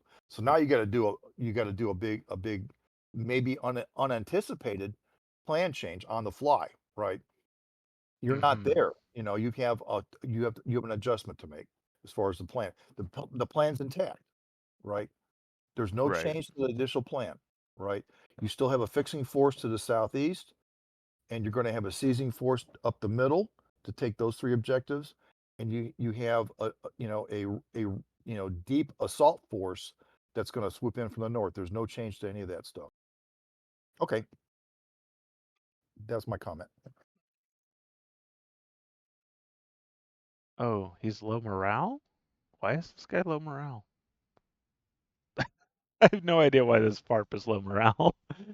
Probably because it started that way. Did he? He might have. Maybe modeling rear area support troops not being in the best of mood. I mean, especially having to do all this cross country stuff, you know. Yeah, I don't know.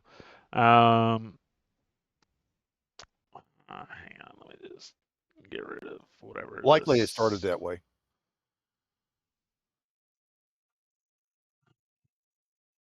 Yeah. I did notice these guys. I had my air assets not following the infantry companies that they were attached to very well, so I had to reposition that some there. But otherwise, things are looking pretty good. Um, Once these guys get closer to the staging point, I'll figure out what all the delays should be. Um, because that's also going to change depending on when I can get our artillery batteries And don't forget to into more forward position. monitor the readiness of your battalion in the north. Yeah, I, I'm sure it's I getting suspect awful. I suspect Uh, you're going to spend a half hour or so yeah, getting those guys getting their readiness recovered before yeah, you launch out of the forest. yeah. Lead elements down to 79% readiness, 81%. Fortunately, Yeah, they'll you be I'm on going the to road guess from here on out, but no, they're not because they're moving deliberate, right? they're in move hasty until they get to here. Really? Yeah. Well, that's a bold move. Okay. Yep. Yeah. Well, so this is one of those like I feel fairly confident in that because I've had this recon element moving and it Uh, uh, hasn't even gotten shot at. This helicopter has been flying around in did you this area. change them from deliberate to hasty, or was it always hasty? It was hasty all the way down to here from the beginning. Okay, that's the bold move. Yes. That's the dice roll, right? Yeah. Well, Now, so I did. That is one of the things I've been keeping an eye on. Is they had that point here where I could have changed things up. We fortunately have a short enough OODA loop that I've had opportunity to kind of keep an eye on things and okay, see if I need to okay, change that. fair enough, Fortunately, fair enough. I mean, you got to be careful with that. You got to look at like, I mean, that's part of your initial synchronization plans. Like, well, yes. okay, so before they go forward of the attack position, where you would normally transition from hasty move to deliberate move, because now I'm no longer concealed Hmm. and covered by terrain and whatnot. The enemy eyes may be on me. Unless that happens before an orders phase, right? Right. Where you can say, oh, you know what, we can keep moving hasty because I've got reconnaissance, both ground and air, have cleared the next leg of the movement. Right. And then you can say, okay, yeah, we can keep moving haste. I mean, if you're doing that, that's fine. Yeah. I've been able to What you do got, that, and but you got to be also careful. that's where What I you got to be, really like yeah, I mean, spotting this recon. you got to be careful about that so that you make sure that that happens, that you have that opportunity before they move forward of the attack position and Hmm. now are, more or less out in the open, Yeah. right? If somebody's up there, you have to make sure that you have an orders phase before that transition happens, so that, Yep. oh, there is somebody up there, so now I need to move deliberate, And and so you have an this opportunity to change guy, that before they get forward to that position. so he's gonna hit here. Um, oh, that can't be right. That says he's gonna, by the estimate, hit there now. But he's clearly not there now. So he's gonna get to this point soon. Um, and then he's gonna get to this point. I'm guessing they'll be approaching this point in 20 minutes, but I feel eh, it's a little bit riskier than I would like. Do we want to I walk think you, these back to I mean, I here? think you've done a pretty good job of clearing that area. Yeah. I think it's pretty low risk. Yeah, You know, because if you were going to I put mean, reconnaissance in I mean, this, you would want it on the look, far side of the forest. look at where the enemy is sitting at. They got a company in Illesheim. Yeah, They got a company kind of like to the southeast. Where's the other company? Oh, it's probably like along the somewhere in here. Bundesstrasse, to the Yeah. east yeah, somewhere in there. Yeah. So I think you're okay. Yeah. Yeah, that's where spotting the cav section, recon section, right out of the gate here in the center made me really happy because it meant that they weren't up here. Right. Like that's why I was like, I didn't like seeing them that close, but I love seeing them. And that northern helicopter, I mean, that northern hind, the way he's going, he should get a read, not definitive, but decent about, whether anybody's moving to the north. Yeah. Now, You know is what I there could even. is there a platoon in reserve back there hidden away? Maybe. Don't know.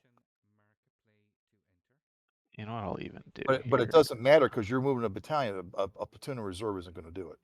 I'll move him to here, I think. Because I think by the time we get to the next OODA loop, I'll need to start making decisions about Yeah. Hmm. if I need to change these guys' current actions by the time we get to the next OODA loop. So I will have him go ahead and poke forward to there. And honestly, I think if you're playing against a human, you can't count on an attack helicopter like getting onto the flank, even if it's more to your rear, as Yeah. a precursor to a ground maneuver. I mean, you just can't count on that. Yeah. You need to worry about it, but you can't say that's a signature of a ground maneuver. Yeah. Because they'll do that the- anyway. They'll do it without a ground maneuver. right. But now It's too valuable a thing to do. a ground recon unit is a different thing. Yeah. If I saw a ground recon unit pop up on my flank, that's a precursor to a maneuver unit coming in. That's the infantry section. No, I can't bring this guy forward because he's the HQ for these three. I was going to say it would be nice to bring up this ground radar forward, but I can't do it until I'm ready to move these three guys. Right. So, yeah, I think I'm ready to just carry forward. Okay. Things are still going pretty much according to plan here. This company is having a real bad day, but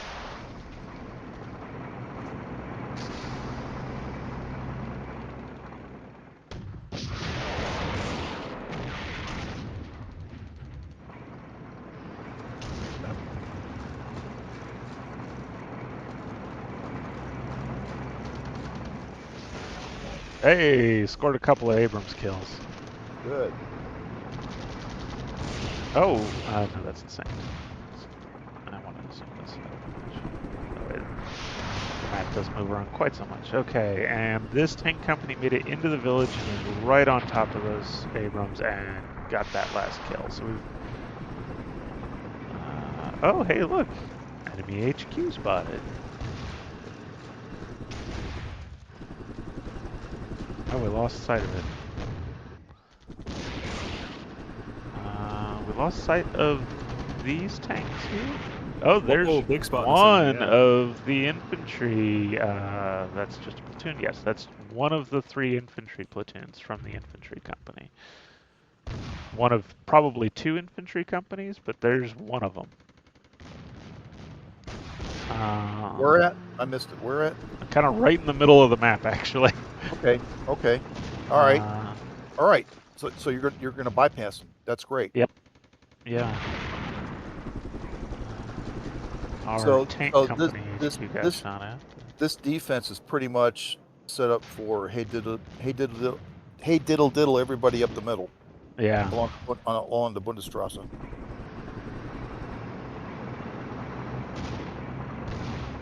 No contact in the north. That's great. Well, our recon here did get into position, and if our helicopter doesn't get far enough ahead, we could still move our recon here to the end. Attack helicopter doing some rocket engagements.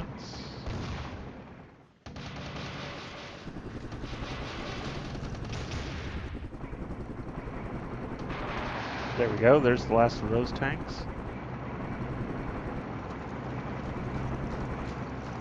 We've claimed these 2 victory point hexes now.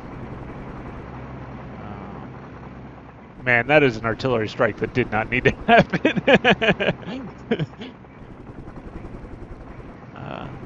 you're going to get with FSCC, you're going to get some stuff you go like, well, that's Yeah. kind of a waste. I mean, that's just the way it works. Oh, interesting. Are the or Nanas is very low now. That's nice.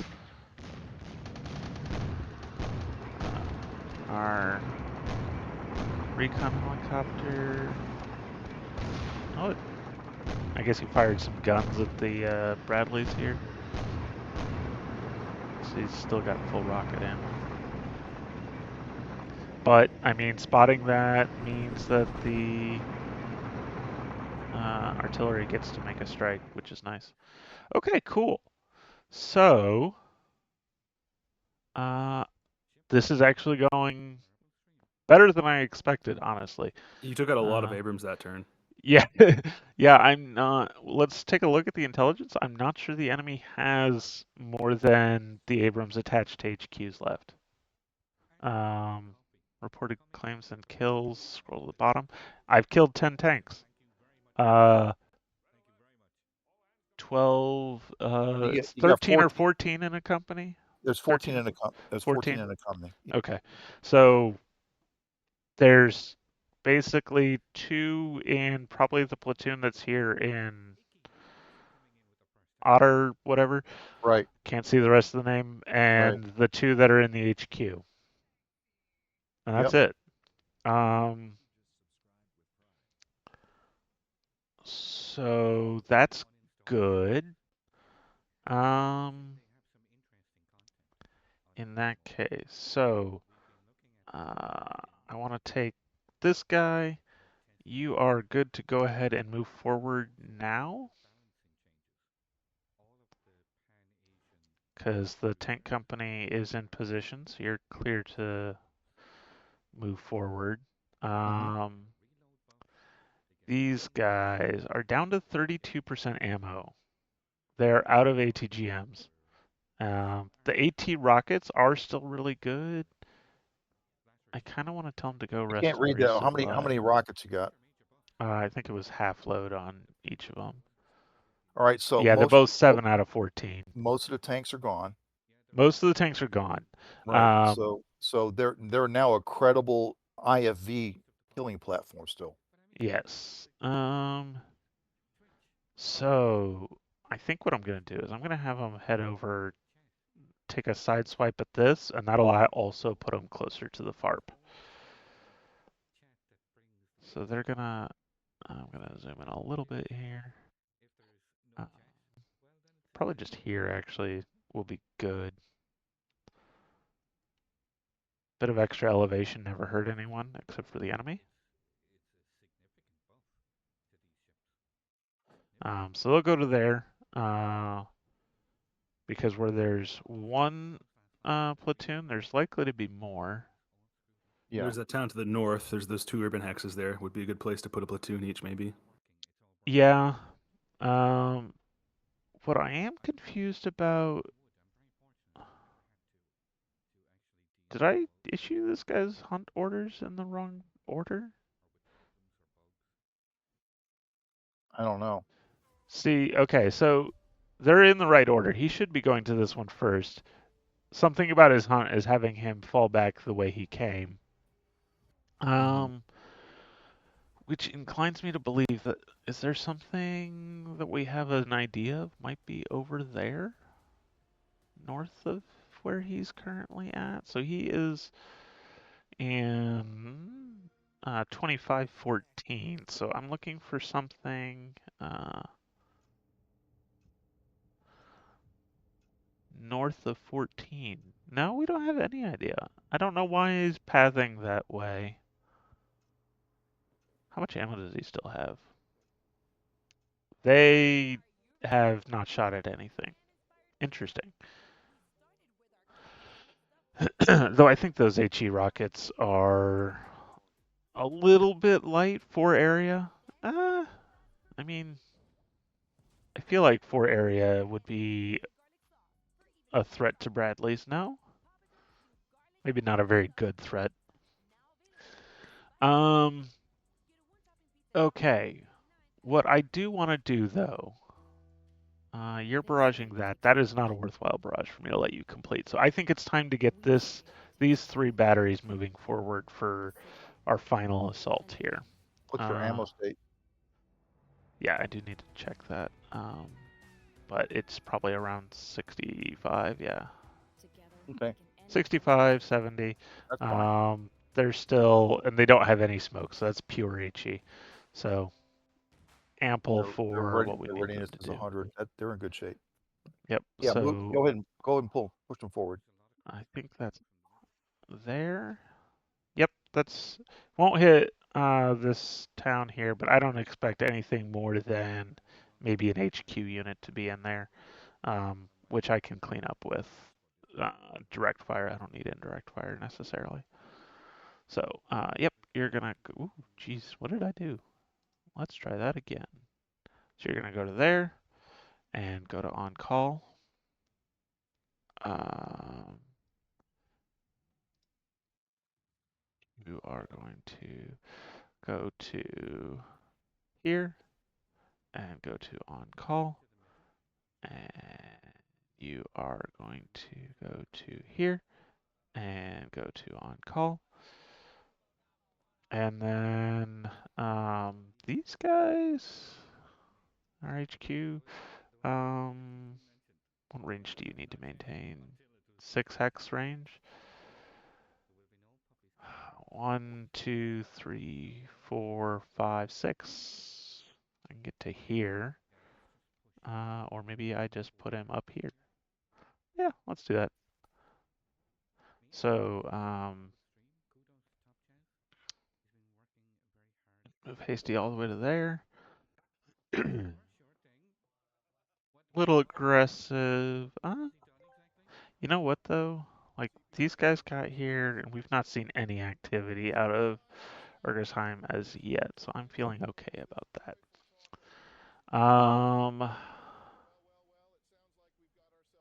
Do I want to move this battery up now? Honestly, they're kind of still actively shooting at things, and I want to leave at least some people still able to shoot. Yeah, inside of a battalion, you don't move all your batteries unless like nobody's going to be shooting for Yeah. you. They're all out of range, right? So we'll have these And guys also help shoot that. This one will stay on call for additional orders. How much ammo does this guy have? He still has half ammo even of his ATGMs. Nice. Okay. Uh, so I would like this guy to go ahead and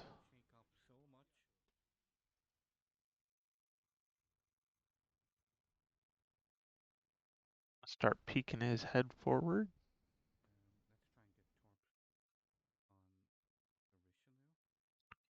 And then I want you, what are you looking for?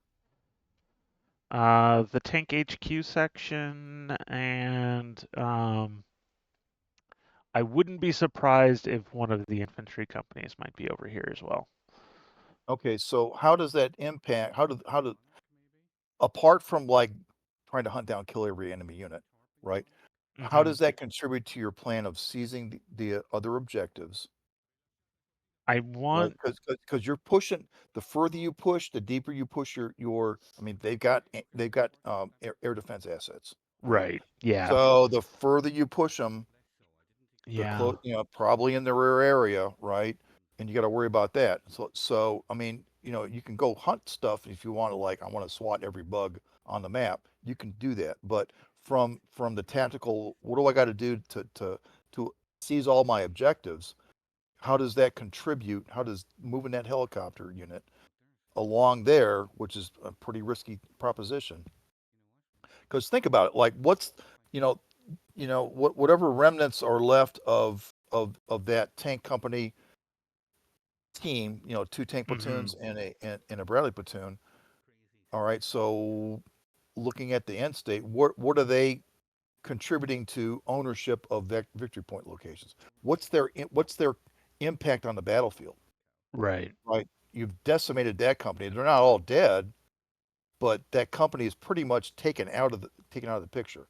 The company that was up in Ellesheim, they're out of the picture, right? You have a mechanized company, to the west northwest, where you see that one platoon. There's more of that company over there, right? Are Right. they close enough to outweigh the combat power of a motorized rifle battalion in the low area for those three objectives?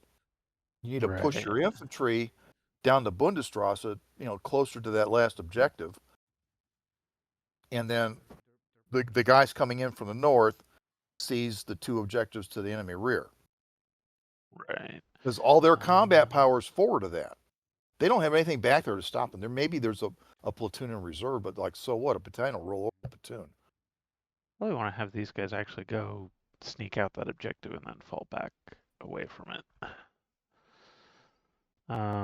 Yeah, So don't take unnecessary risks in losing combat power for not contributing to gaining an objective yeah. is what I'm trying to point out. So we'll send these guys on a hunt up this way. These recon helicopters have been in this area for a bit and not gotten shot at all, so I feel fairly confident in that. And that'll let these helicopters actually help with the assault down here anyway. Now,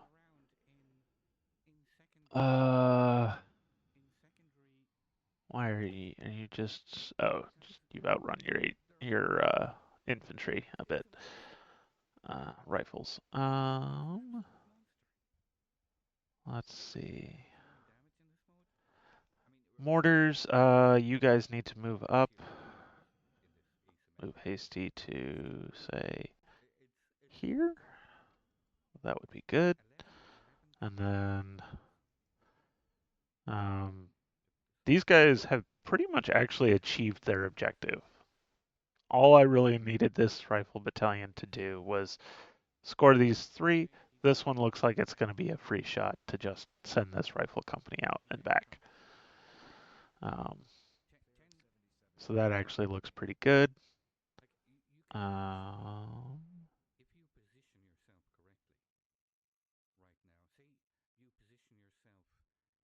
The other thing I might mention is just don't forget your one aircraft. I think you still have a flight on call. Yes, they are probably rearmed at this point. That is a pretty big bomb I could drop on that. However, I think I would like to hold it in reserve for these guys when they do their assault here. So let's. Oh Lord, why are you in the red? Oh, you have like completely outpaced your HQ.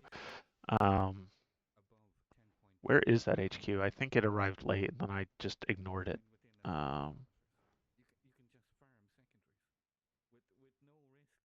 Yeah, that's these guys who are moved. I'm not even sure why you're moving hasty one hex. Oh no, that's a move deliberate. Do they just automatically move?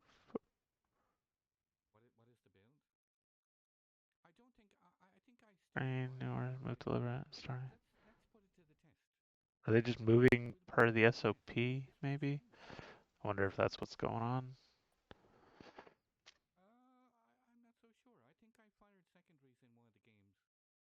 Because they haven't gotten shot at or taken any losses.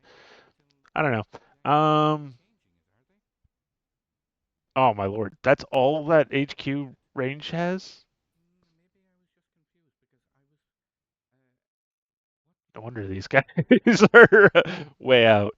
That's nowhere near enough radio range. If I put you like here, that's still not going to be enough. I'd have to get them like here. That's really far forward for HQ to be. Probably right next to a Bradley company, judging by that platoon there. Yeah, exactly. Like that's maybe not where we're at. So I'll bring him to here at least. Maybe not standing in the same hex as the mortars. Um, and that will help mitigate things. And actually, we will also change that to a hasty because that is a fairly safe move. Okay. I do want to, let's see, I think it's planning and logistics has our staff alerts. Yes. So, yeah, these guys are dismounted. That's fine. Their objective is basically done. These guys are out of command range. That's what we were just looking at. These guys are out of ATGMs. We already acknowledged that they have a hunt order that'll actually bring them closer to the FARP. Okay. So now last thing to look at here, we want to coordinate all of these guys' jump off. And maybe tell this guy to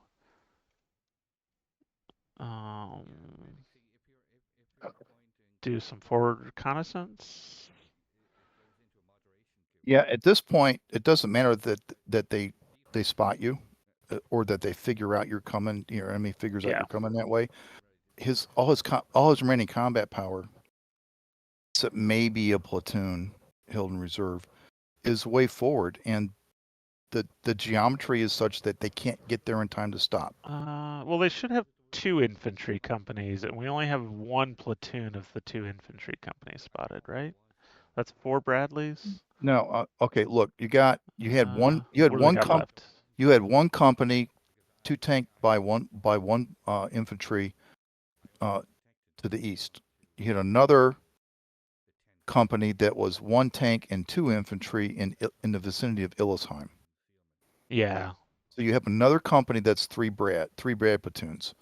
One of those platoons is right there. Yep. Well, they still have 30 to 40 armored carriers. I guess a lot of that is like the command vehicles, though. Oh yeah. Oh yeah. The transports for the command units. Right. Because it's okay. And that's going to be a lot of M113s or the 557. Right. Or 577. 577. Okay. No, I would tell you that you don't. I mean, what's the readiness of those guys coming down from the north? 70, 80. Yeah, I don't think you need to pause. 70%. You need to pause 71. I don't think you need to pause in the assault position. Just Okay. run them on down there. Seize those objectives and then fan out and go hunting in the enemy rear area. We haven't spotted the enemy helicopters yet. That's a little bit concerning. But our man pads are actually in the lead elements anyway, so. Where's your Strela? The self-propelled Strela is really far behind. He Yeah, must be a lot slower. He is, apparently, but he needs to get. Yeah, you need But to the get him man forward. pads are Right. You got man pads there. So hang on, where's the third man pad? All the way back here. He must have lost on the when it comes to, but okay. So maybe I send this one here, and we'll change. This one will go here instead, and that will let one of these guys get set up a little bit earlier. This guy is still going to do probably an excessive run all the way to there at this point. But that's fine. He can just be reconnaissance. Where's your mortars at? The mortars, they're also back there with are the also way far behind. So we probably, not because of readiness, we probably need to set up some delays just because we want to give these guys time to get into position. Yep. So 39, You're gonna move 42, and 40. You're gonna move the battalion headquarters forward. For the artillery. No. What's that headquarters? Rifle? What's the headquarters in the middle of the north? This is the FARP. That's the FARP, yeah. Oh, it's a FARP. Okay, Yeah. never mind. Yeah, that's the FARP. which I thought would get used more, which is why it only moved to there. But oh well. Um, okay, so that was, I think, 42 was our last. Okay, so these guys are, and I feel like just 3 batteries is probably enough at this point, because it doesn't look like there's going to be much left down here. So uh, I'll let these guys move ahead right away. So I really just need to take these guys and move our jump off. What was that? What time? You guys are going to be there. Oh, 15:42. You guys are running behind schedule. Um, so this is going to be delayed by most of an hour, actually. That's basically 50 minutes. That's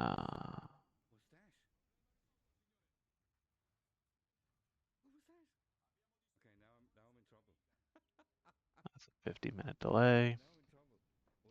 Let's just actually.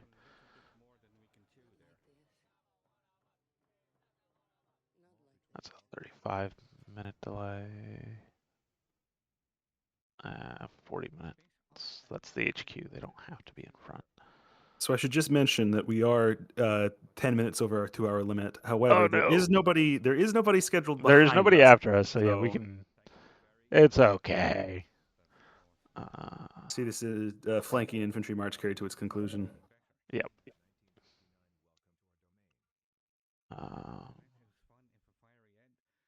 We already did them.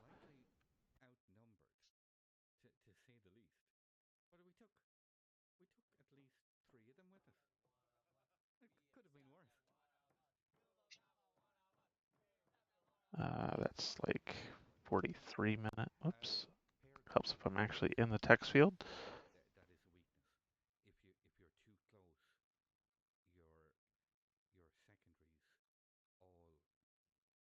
So for this kind of flank march, the BMPs obviously have a lot of like organic firepower to them. I'm guessing you wouldn't want to do something like this with BTRs if you had a choice, right?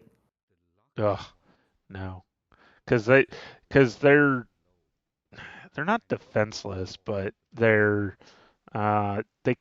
can't do anything heavier against anything heavier than an M113. And an M113 is only good for its mobility. It's not a threat in and of itself. So the BTRs, okay, you could do it if it wasn't for the fact that we have to do large open stretches at the end of this assault. Like if it was just bringing our man pads into position, BTRs would be great, right? Because you're not engaging targets that are dangerous to the BTR itself with the man pads necessarily. I mean, obviously helicopters are dangerous to everything, but it's like the man pads aren't going to be shooting at any tanks anytime soon. And so, having some extra mobility can be really good. A lot of the battle plans in various scenarios have a tendency of using the using all of these AA teams almost as like additional reconnaissance assets. And it's honestly a fairly solid strategy, right? Because you've still got they still have a BMP with a missile system, an ATGM system, so they're still threatening to Bradleys or even an Abrams if you happen to spot one. And the man pads means that they're threatening to any scouting helicopters. So you definitely can make it happen. You just need like a 16-minute delay because you are so far behind. I think looking at this scenario, if you said, okay, swap the 2 motorized rifle battalion carriers with BTRs instead of BMPs, then you could probably still do the same sort of plan. It's just who's doing what changes. Okay. Yeah. So you can think of like BTR infantry either as they fight in complex terrain, which means you're going to dismount them and then on foot, like proceed through Bad Windsheim and then further on foot into Illesheim, which probably would work, given that apparently the Americans in this scenario don't have either close air support or howitzer artillery, and so the tank battalion then becomes your flanking force, and the other BTR battalion becomes your fixing force. Yeah. Yeah, I mean, it's definitely worth noting that the tanks were not in the lead hex and have outpaced the BMPs at this point. Mm-hmm. And so it's just, like, and of course the tank companies, because they're so much smaller than the BMP companies, the rifle companies, you can put 2 tank companies in the same hex, I believe. Right. So doing that with them, we could be launching off at this point with them. And uh, knowing the fact that I'm not even going to try and take all of this with rifle battalions that are in BTRs, like that would just be suicide. You would just lose all of them. You're Right. only going to be You're taking going this to area. and you're going to expend, you'd expend a battalion as Right. pop-up targets to tie up those forces and keep them from maneuvering. Yeah. So that would probably be, you would run your 2 rifle battalions with BTRs to take these objectives, knowing that a lot of the BTRs and whoever's unfortunate enough to be inside are going to end up dead moving into the open to take these positions Well, I mean, before they yeah, huddled back into the keep in mind, you villages. don't have to walk over a victory point location to take it, Yeah, right? It's where's the combat power on the map at the end of the scenario. yeah, So you could say, well, we can advance a BTR MRB out of Bad Windsheim up into Illesheim and then stop them, right? And if you preserve enough force, which I think you could, right? Then you're in position for the combat power sitting there to take that last victory point location at the intersection of the 2 Bundestrasses. yeah, And like the route you would use for your fixing force may be a little bit different, right? You may get up on the next contour and proceed through, um, the wooded terrain, right? Again, you don't necessarily have to actually, in many cases, be in direct fire contact that will cause somebody to cause the fixing effect to happen. It's like, well, there's a bunch of guys over there. I can't leave, or they'll just drive through, yeah. right? Even if they can't kill me, I can't leave. And I got to keep them from coming through here. And oh gosh, it's going to take them an hour to get over here, so I got to sit here for an hour. It accomplishes the same thing. Didn't the enemy have helicopters? They do have helicopters. They must be getting the helicopters in as reinforcements, given that we're an hour in and we have not seen those. Knowing how reinforcement timing works, they might have just arrived on this turn of the hour. Yes, they might have just arrived. It is 100% possible. um, and that will be unfortunate if the Tunguska moves down and then isn't able to get radar lock on them. Fortunately, these guys, since they're going to be delaying here so long, um, have already unloaded and they're ready to shoot if something does pop up. Um, So if I pull up that defense against helicopters, we can see it's not like great, but they can take that shot. Well, you know, there's two things. One is to think about if you're playing against a human player, there is no indicator that Yeah. the human player would know that you're coming in from the north. That's the first thing. The second thing is, okay, read the tea leaves of the battle plan, right? You're playing against a battle plan here. So where's the weight of the U.S. combat power? You know, it's oriented along the Bundesstraße that runs through all the victory point locations. Yep. So where are they going to, if that's the mindset of battle plan, where do the helicopters go? You know, it's going to be again, you know, covering those places. It's not going to be like coming on the map and then, like going 8 kilometers north. It's going to be going along the Bundesstraße, you know, probably somewhere, you know, like, you know, 3 clicks left and right of the Bundesstraße. You know, it really kind of throws me that this infantry platoon is here. Like, this recon helicopter has been in this area a decent bit, and we've only seen this infantry platoon. I'm really confused why this one's here and there doesn't seem to be any support around it. It's not even that good a position. Okay, so what's that town? What's the This town to the south of the helicopter?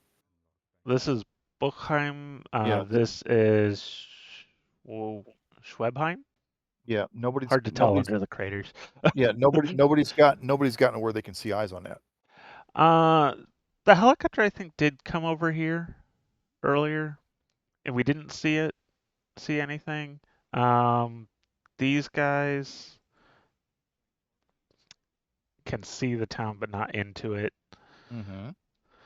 So yeah, I mean there could be something in here, and that would honestly be a decent place for the Bradleys. Likewise, that patch of woods Yeah, at the west here edge of the range. too. That, But that's again, another I'm one. like, it's weird that I've managed You- that you- these you- recon helicopters have you spotted cruise- this guy don't have multiple to be- times. Well, how many times did they? I mean, like they came right next to him. Yeah, Right? yeah, no, And that's true. And then they've been there for a while, close by. The other one, they just breeze by him. Yeah, And so there's just not, you know, there may be not enough time to look over there and see him. yeah. Well, we'll find out. I think we're in pretty good place here for our current plan. Yeah. This is going honestly kind of, other than losing this one tank company, better than I expected. This one infant rifle company got beat up pretty good, but then the other two haven't taken any losses. So, oh no, they did take some losses, but very light. One BMP with a mechanized infantry in this case, and these guys, same thing. One BMP with a mechanized infantry. They didn't lose any of the heavy weapons sections. So, cool. Let's keep it rolling.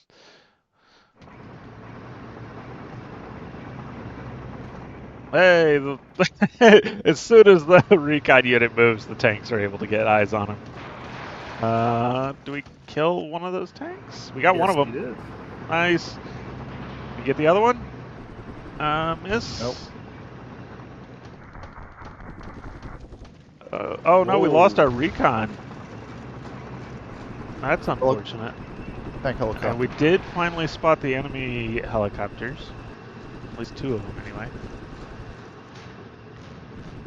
Man, that must be just bad luck with Bradley's managing to score kills with the ADL. Yep. I mean, they're close enough. That'll happen. They're close enough and at the right angle. Now these guys are moving kind of catty corner. Yeah. Oh, hey, there's the rest of them. I think you found the rest of the company. Ouch, Yeah. I found the rest of them. That is a weird position for them, but we did find them. And there's the third. Okay, yeah, that's the entire company there. The only thing not spotted here is the company might have a mortar section. I don't remember. No. No? No. Okay. Italian mortars. Okay, so like geometry-wise, that company being there, Buy helicopters. Very good. Go, Tunguska, go! Oh, they're great. Our other hunting yeah. helicopter's gonna try and get himself killed here. So that He succeeds U.S. halfway. that U.S. Met company Uh-huh. that is an attempt to stop a bypass and flanking attack, Right. but it's the short range one. It's the easy one. Yeah. Right? What and this highlights wonderfully just how difficult spotting is, right? Because this guy has been here almost the entire battle and has seen nothing. Right? Yeah. I mean, if you're in, high cover or high concealment or both, and you're not doing anything, it's hard to be spotted. Yeah. Probably Now, been dug in. if you move or you shoot, then you get spotted. So I'm gonna have this guy take a very particular route here. And then that's a move deliberate, that's a move deliberate, and that's a move deliberate. And we'll see if he can't get eyes on them to let our artillery continue. These guys are actually all in position. And what I am going to do, because they're the only heavy artillery for these guys, especially since even their mortars are so far behind. I mean, do those guys need Oh, artillery? did I wonder if I did this delay on the wrong spot.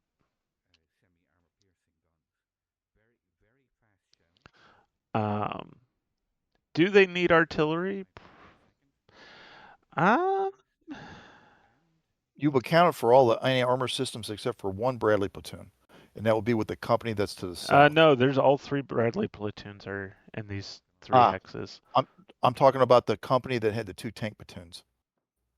There's a Bradley platoon with those guys. We haven't seen that, I don't think, have we? Uh, You had a spot like in the woods well, let's see here. down more to the south edge of the map, I don't think the Sitrep tells but it me. was like way a long time ago that we had a spot down there. What's 4 is the HQ.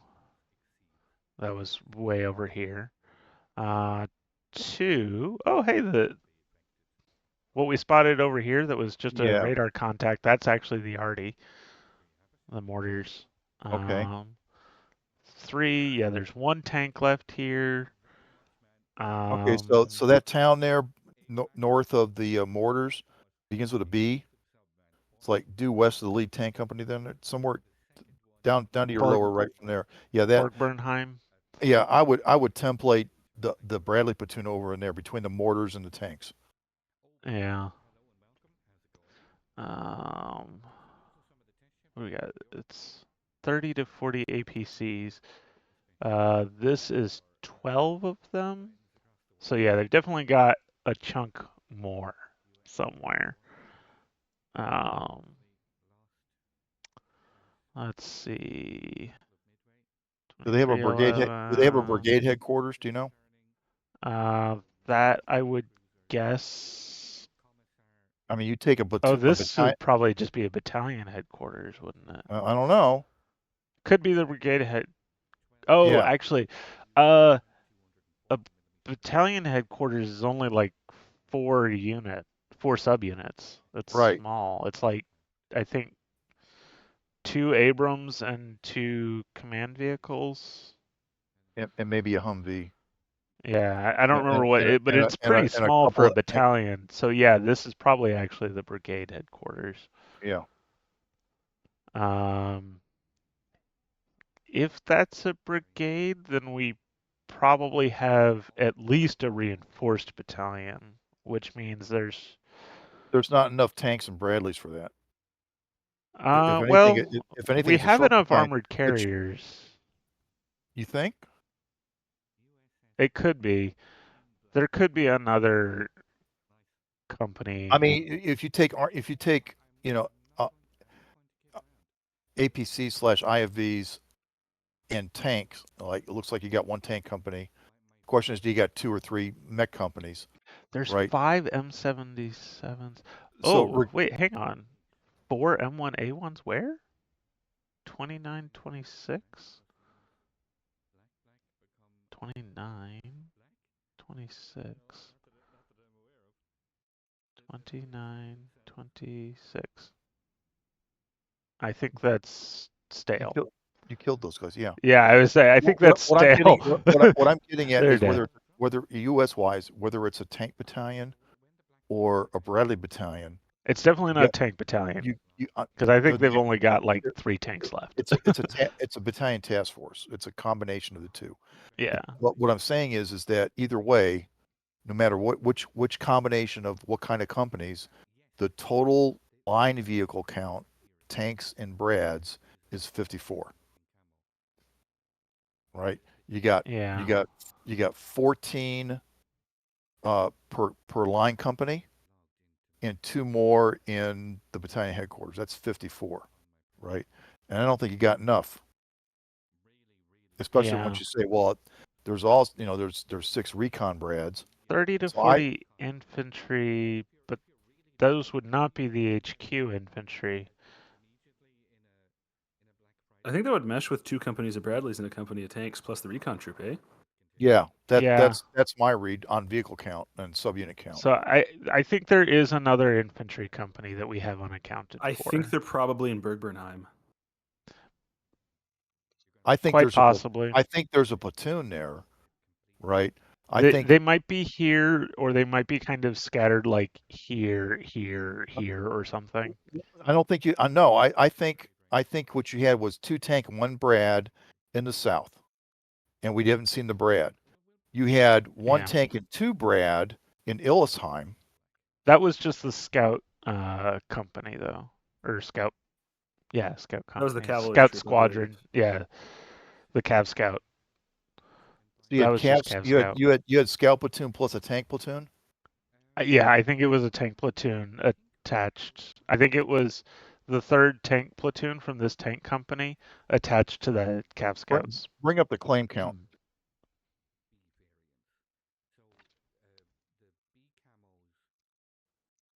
We're 11 tanks dead, only 8 mech infantry, and only 5 recce. No I'm sorry, mechanized APCs and IFVs. No infantry kills. So we've Okay. only killed Cav Scouts. All right. But we've I seen a think, company. yeah, there's one company here, all right. which I can just ignore.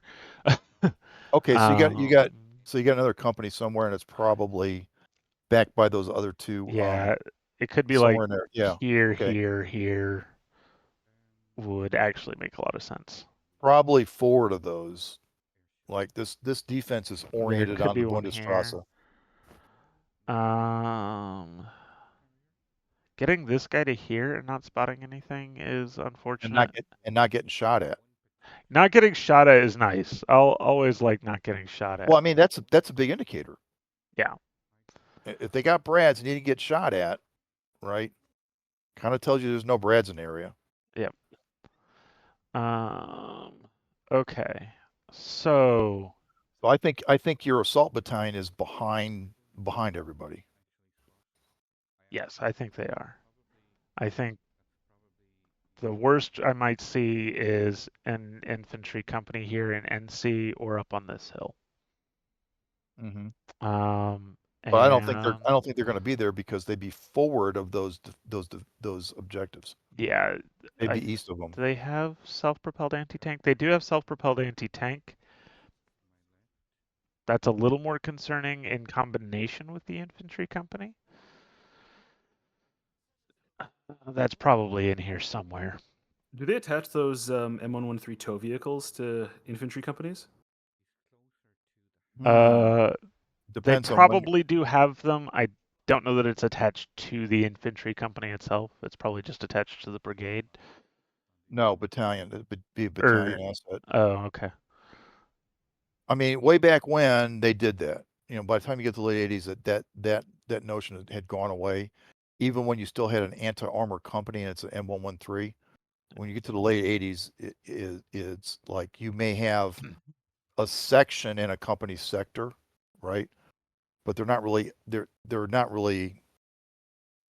the anti-armor plan doesn't belong to um, a line company commander. It's really at battalion level, and you may co-locate, a section with a platoon or a line platoon or a line company, but that's mostly for local security and for logistics purposes. The anti-armor plan it's the TOW anti-armor plan is separate from the company level one because the company level one only goes out to 1,000 meters with the dragons. Right, with the dragons. And so you coordinate that stuff for a battalion engagement area. All those TOWs belong to battalion commander. Where you locate them may very well be with a line company, right? But it's not because they're working for the line company commander. Question from the chat. I'm not sure if either of you know this. Do any of the scenarios include the city of Paderborn? I have no idea. Well, that's up in the north, and if we do that, and I have no idea if we're going to do that. That's more of a northern storm in the future kind of thing. But I'm not going to put a stake in the ground and say yes, we're going to do Paderborn. I don't know. But it's not going to be like, and it would be appropriate for it to be, I believe, in the northern storm package when we get around to making that. If I remember right, both sides, when it came to doctrine, weren't really keen on getting stuck in cities, were they? No. City fights are bad. They're big, they're ugly. You need a ridiculous troop density. Look And at it's a the big modern conflicts happening now for evidence of that. It's a big logistics anchor. Yeah. It's a big drag on everything. And that's not even getting into the civil military aspect of it. I'm going to push this HQ all the way up to here. But he would be so far. You know what? Would that be worth it? To put the HQ up here and just accept the radio penalty for his artillery? That might be.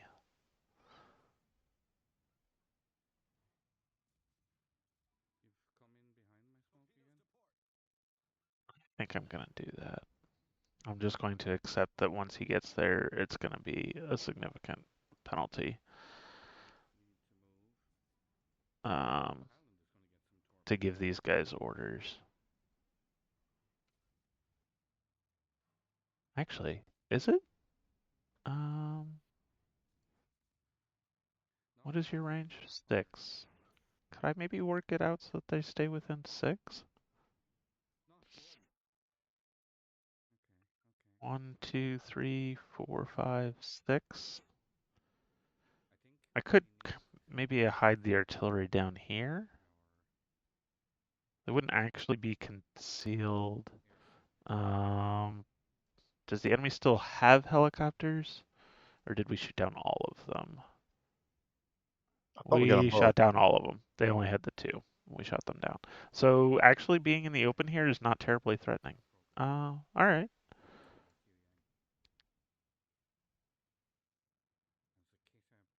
Let's go form our artillery park down there.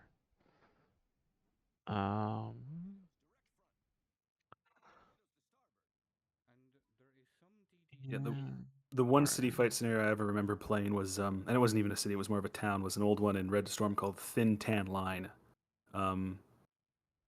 which is your Tan Line. Yeah, it's East Germans versus Brits, and the NATO got behind the Soviets and managed to occupy a town the Soviets had previously captured. So the East Germans have to clear it out. If you don't do it in time, you're authorized to nuke the town, and you have attack nuke on call, and you have to do it before a British relief battalion shows up. You get a bunch of artillery for that mission. You get BM-21s. You get some of that really heavy Soviet. I'm not sure what you'd call it. Siege artillery, the very heavy guns, not the normal field howitzers. And it's it's an interesting scenario for that reason. It's very interesting. That and being able to call an attack nuke is just kind of special. Yeah, that's always nice. Okay, so those guys are gonna kick off there. This guy is gonna do 20-minute. Actually, sure, whatever. He can go there and just be eyes. He's honestly worthless at this point. Um, and yeah, okay. So I'm gonna let them. I don't really. They're all stacked up, ready to go. These guys are already in position. I'm gonna let them go ahead and do their delay stuff, just because I'm not really in a rush, and that'll let me bring more artillery forward. That'll let our helicopters rearm. Speaking of, I want to change their hunt order. Flying them right over the enemy was kind of painful, but oh well. It's gonna be there, and um, actually, I'm gonna tell them just rest and resupply here. Yeah, that's maybe not that long though. You can do it for like 15 minutes. And you can. Oh, their morale, my wow. Yeah, losing your buddy is sucks. To say nothing of how much they got shot at. Um, and so that unit may just end up refusing orders. Um, we'll see. We'll see how he's doing when he gets there. Cool. So I think we're ready to just let this go. There's not a whole lot going. They're gonna race out, grab that objective. These guys are keeping that company pinned in place. Good, got that objective.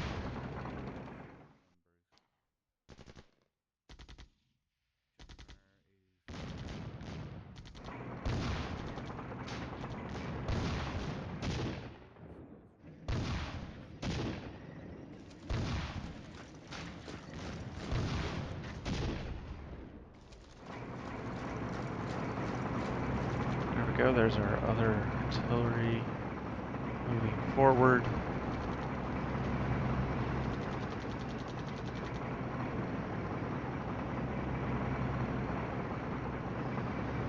Our assaults are. They do actually kick off now. That's fine. And yeah, these guys still have good ammo. Good. 1, 2, 3, 4, 5, 6. Yes, great. That's exactly what we need. These guys will be in position soon. These guys are kicking off. And let's see. So our helicopters are they still rearming? You're done rearming. You're still rearming. You're honestly probably good enough. So let's send these guys on hunt order to here and hold.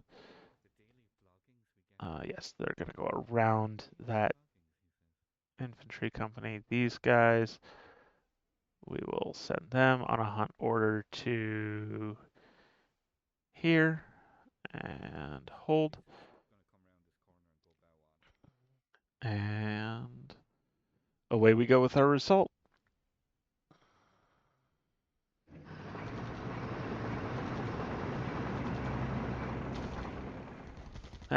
Always nice for the enemy E-War to actually start doing stuff right as our assault's kicking off.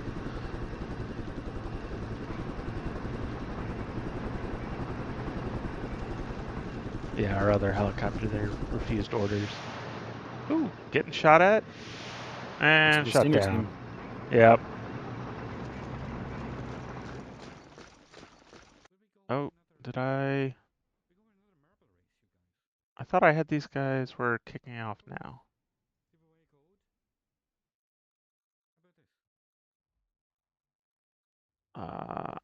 Oh, you know what I think it is it just takes forever to It's start an assault it's order. it's the transition delay from one movement type to another, and Yeah. and that's just the way it is, right? Yeah. And it's very tempting to go, well, I don't want that transition delay, so I'm going to assault across the map. Except when you do that, and when you kick off when you actually are in assault range and you're starting to shoot, your readiness is below 50%. So you don't want to do that. Yeah. You want to program in your I understand. planning that when we transition from, move deliberate or move hasty or anything else into an assault, you got a half-hour delay. Yeah. Plan for it. Plan around it. Mm-hmm. And that's one of your synchronization points for everything else, right?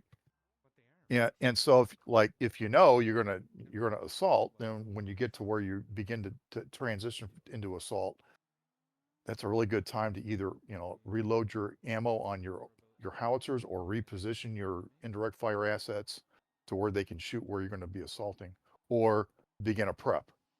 Yeah. Um, and I think I um I know there's a Stinger team here, and it only had to shoot down one helicopter, so they probably have more ammo. So I don't think I want to call in my other flight here just yet. So I will leave him be. Because honestly, we have 3 out of the 5 objectives. Like we're in good shape here. This is really just, do we want that major victory? And a big part of making sure it's a major victory and not a minor one is not losing too many of our own assets.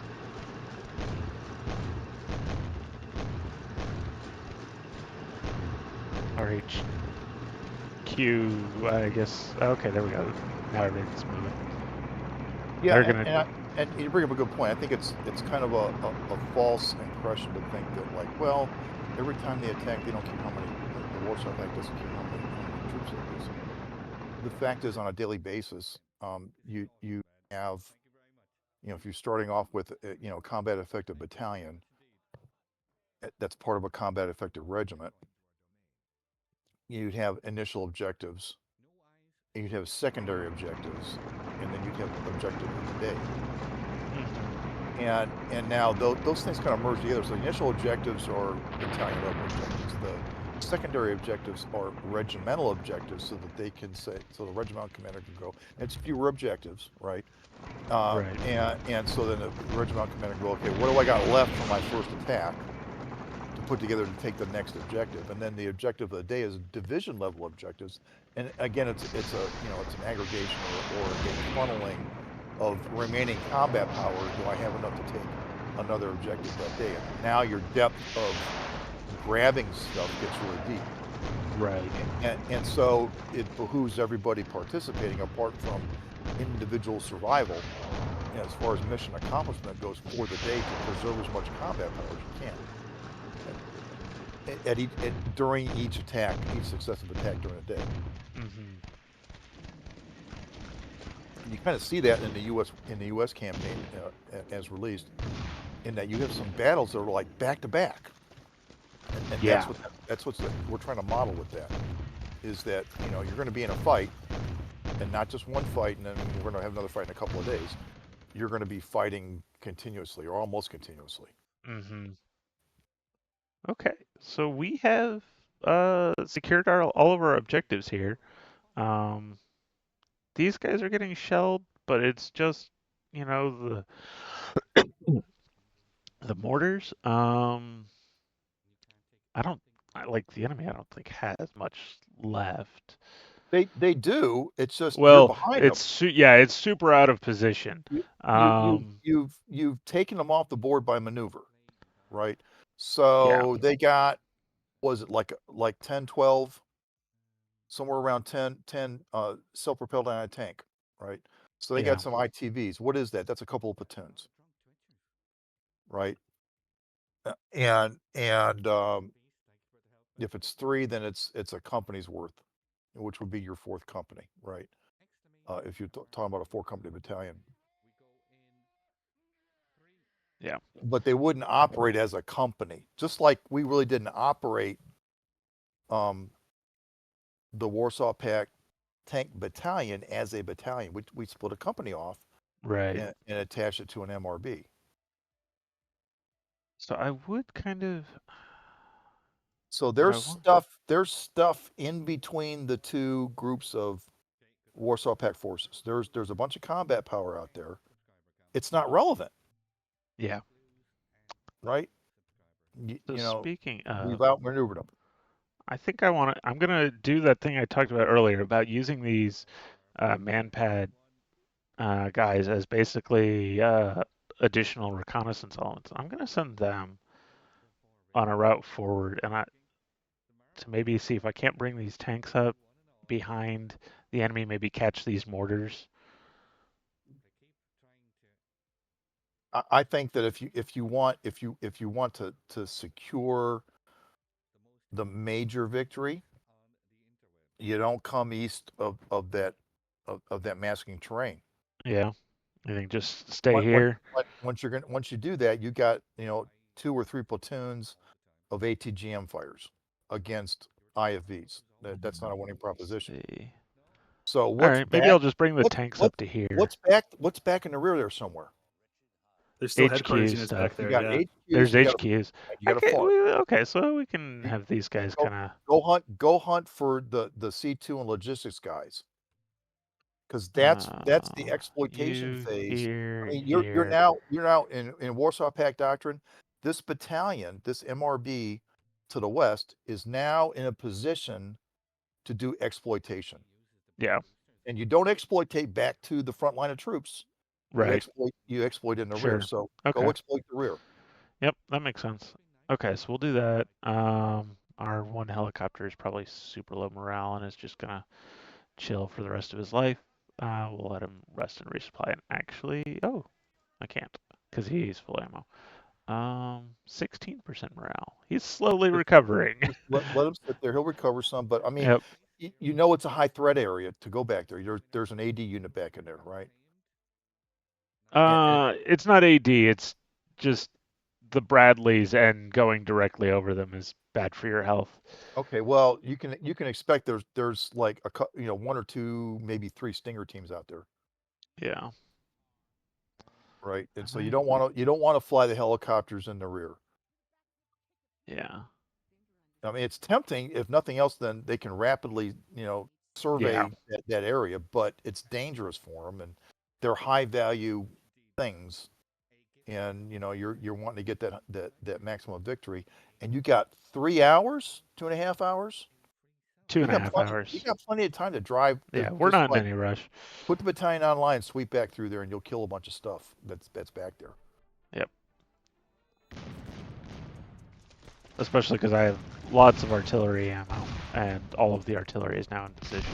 So. Yeah, I mean, you might want to. Oh, hey, we found that. That's the other platoon that was with that That's tank. one platoon, but that means. That Oh, was I with see. those Yes, two you're right. platoons, Yeah. right?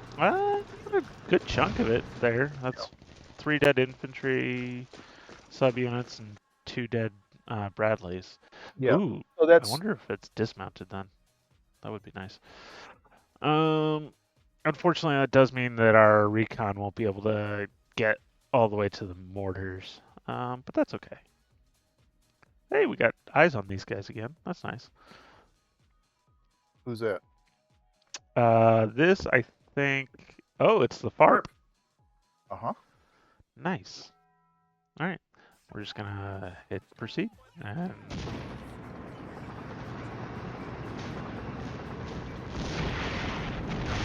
Tanks are just gonna play Yeah. merry havoc, and that's a command unit. I don't know which command unit, but it's a command unit. Is that the FARP that did the FARP displaced down there? In the bottom left that we can still see. Yeah. Okay. He's running away. Can't get away. Oh, there's another headquarters. Yeah, this is I think the Might be brigade. brigade headquarters because there's a bunch of M577s and stuff. There we go. Okay. And that's how you exploit the rear. Yep. Bummer.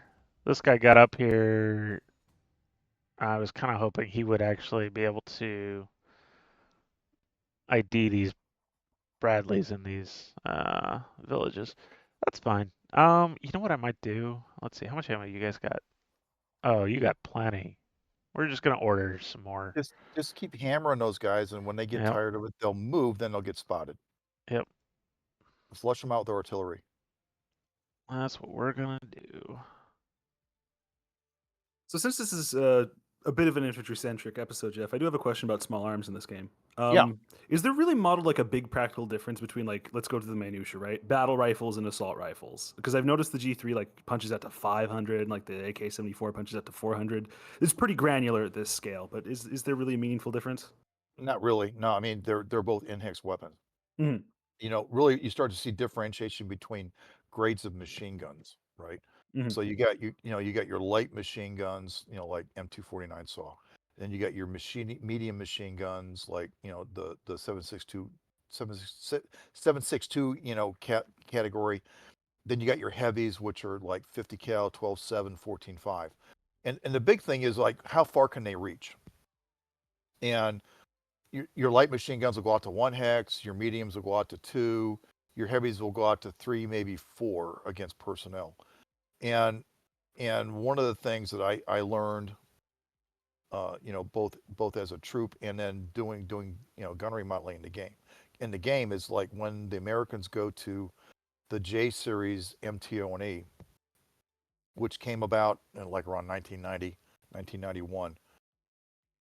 They gave up the medium machine guns in the rifle platoons, but you had 3 light machine guns per squad.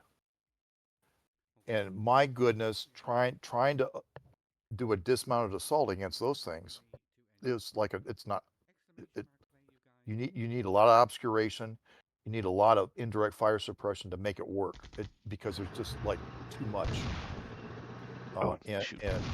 and like a platoon will shred a dismounted infantry company at 1 hex.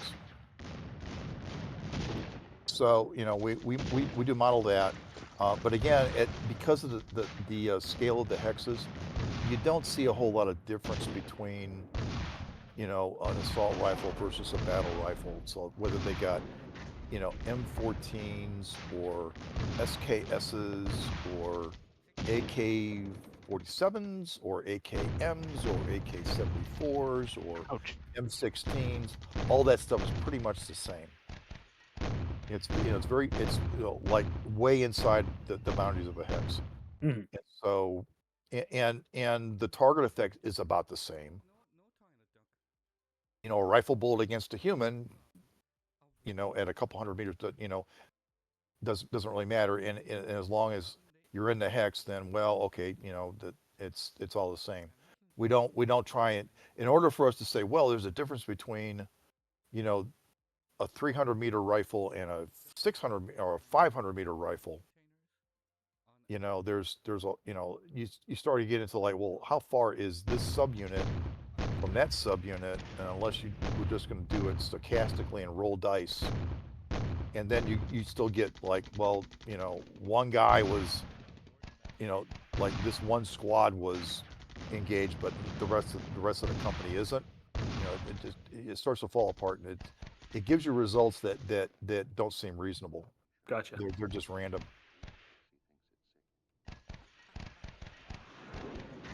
Now, if you reduce the range and cut it in half, the hex size, and cut it in half, it's like if we did 250-meter hexes. Now it becomes a thing, right?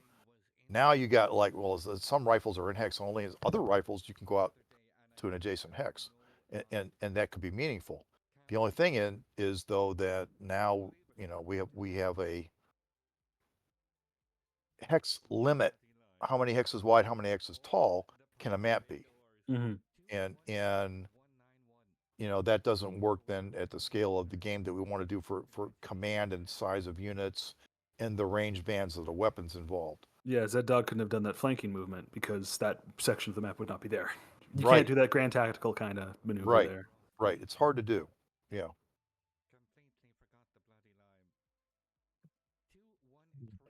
And that's one of the things about Like you look at okay, you got a tank platoon and you got a mechanized platoon defending against an infantry attack. And if the attacking infantry is out of their carriers, a tank platoon is lacking weapons. You just don't have enough weapons. You got 4 platforms, and it doesn't matter whether you're going to shoot, main gun or machine gun. If you got a tank shooting at a platoon, they are very likely not concentrated enough that you can engage the entire platoon at one time, right? And then you take a mechanized infantry platoon. Well, now you got weapons on the carriers, and then you got weapons in multiple squads, and there's just a lot more shooters, and it makes it a lot harder to pull off that infantry assault. And that's why you really need to use cover and conceal routes, hopefully right up to like 1 hex out, right? And whether that's going from one village or built up, urban hex to another, or it's, in the middle of the forest, or, you want to assault a village and it is next to a forest. That's like the route you want to go, because it only affords like 1 shot against the massive attacking infantry. And that's what makes this map very difficult to defend, because there's so much open area, right? I'm sorry, it makes it difficult to attack with infantry because there's so much open area. And that Bergbernheim there, that's elevated area with complex terrain. That's especially with toes, with the ability to project with toes. That's just a Right. beautiful overlooking point for the B-Force. Right. And so, going back to like shortly after the release date, almost a year ago, I played this scenario as the U.S. and then published an AAR on it. It's on the forum. And one of the things I did was I specifically abandoned the idea of forward defense. And the reason being is that it spreads my force out too much. I can't, the guys that are forward are locked in that position. And the battlefield is, the map is segmented basically in 2 horseshoes. You have one horseshoe that's in the river valley, and then you have another horseshoe that's one terrain level, one elevation level up. And so my thought was, I want to destroy the bulk of the enemy, and be mindful of flanking attacks. So I had like 1 company in reserve, and the rest of the guys were basically just to the east of the westernmost objectives. And what that meant was that as the Warsaw Pact, they gobble up Windesheim and Illesheim and the road intersection down there in the river valley, but as they come up that first contour line, they do so in piecemeal. And so the terrain forces the Warsaw Pact, if they go down the highway where all the victory point locations are, it forces them to expose their forces, a company at a time. And that's at a rate that you can sustain lots of people shooting at a company and reducing it to like foot traffic and not much combat power. There you go. Oh, you got the 4 times. You got the 4 times modifier. You didn't get all the stars though. Yeah, I missed a star. It is nice though. No fallen units will be able to evacuate. That's what I like to see. Yeah. 4 times or more, you secure possession of the battlefield. Yeah, 80% of starting VP or 7-9. That's some strong force preservation. So can you quickly look at your losses and figure out like how many tanks have you got left? So we're still sitting at 24 out of 40 tanks. Losing that whole company hurt. But that was almost all of the tank losses was that 1 company. Right. Okay.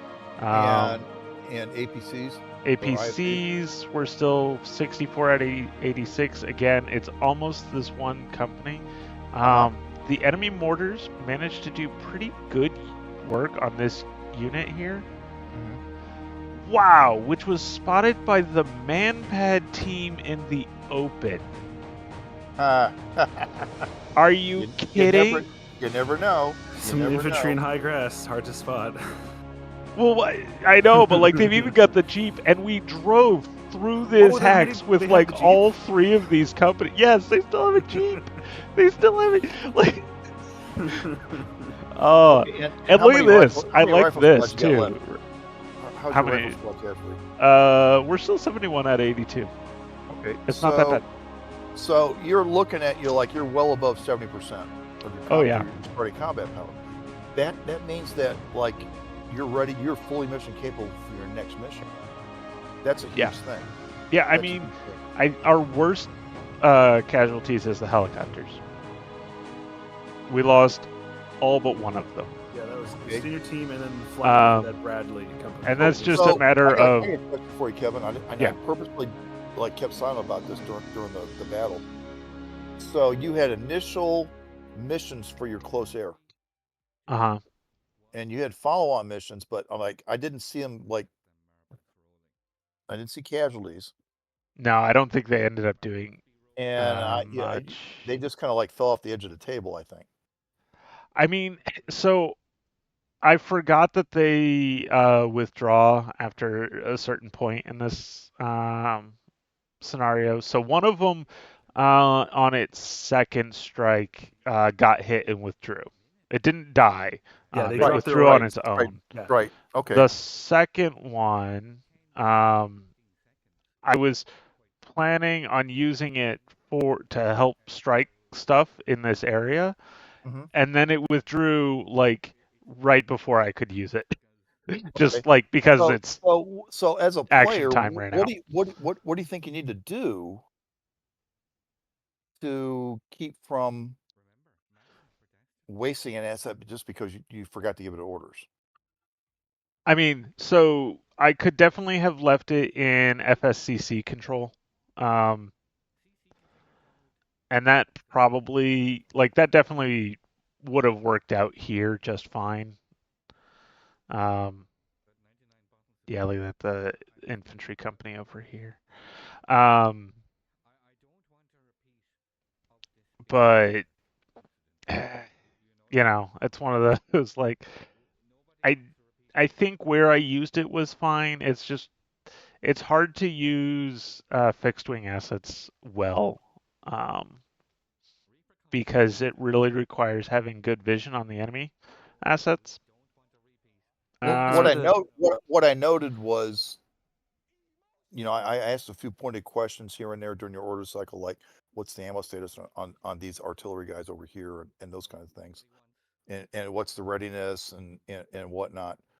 And what I'm getting at is it's very helpful as a player and working in a real command post, right? To periodically have a checklist you go down and you look at things, in categories.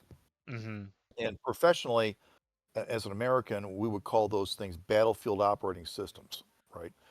So intel, and so it's like, okay, do I have the assets in place to get the intelligence that I need to tell me that if my plan needs to change or not? All right. And so you lose a recon unit. Okay. What was I counting that person, that unit to tell me? Yeah. And is it still relevant? If it is, then do I need to change the plan so that I can still gather the intel that guy who's now dead was going to do? Same thing on fires, right? When do I need to fire? How far do I need to fire? What's my ammo status? Am I in the right position? Will I be in the right position at the right time? Right. And along with fires, you can look at aviation things, and part of it is fixed wing, right? And so it's kind of like, okay, what's the mission of my fixed wing aviation assets? And what's the mission of my rotor wing assets? And so it's just, it's everybody's got a role to play. Is the plan unfolding correctly? is there something that needs to change? And there's so many moving parts. It's kind of handy to have a 3x5 card that says, okay, here's the things I check every time I have command cycle. Check these things. Yeah. And sure, yeah, you played enough, and you kind of you do this stuff long enough, whether it's in a game or professionally, you do that, right? Even if and professionally, even if you do it like forever, you still got your checklists, right? And you got a boss that says, did you check this? Did you check that? Did you check that? And as players, we have to be the worker bees and the bosses. And it very much helps you to not underutilize something because you forgot if you got a checklist. Yeah. And you do it enough, then you can internalize a checklist and like, okay, I know I got to look at these things. It's kind of like, when you watch the game unfold during turn resolution and you're thinking about, am I seeing anything that causes me to need to change the plan? And I'm not talking about the synchronization state, which you did a great job at doing, right? You're checking the timings and make sure people are in the right place at the right time. And if somebody's too early, you do something about it. If somebody's going to be there too late, that means somebody else is doing something too early, right? And so you got to make those adjustments. That's a real world case. You didn't have to do or come up with, the ETTS plan, right? The everything turns to crap plan. Yeah.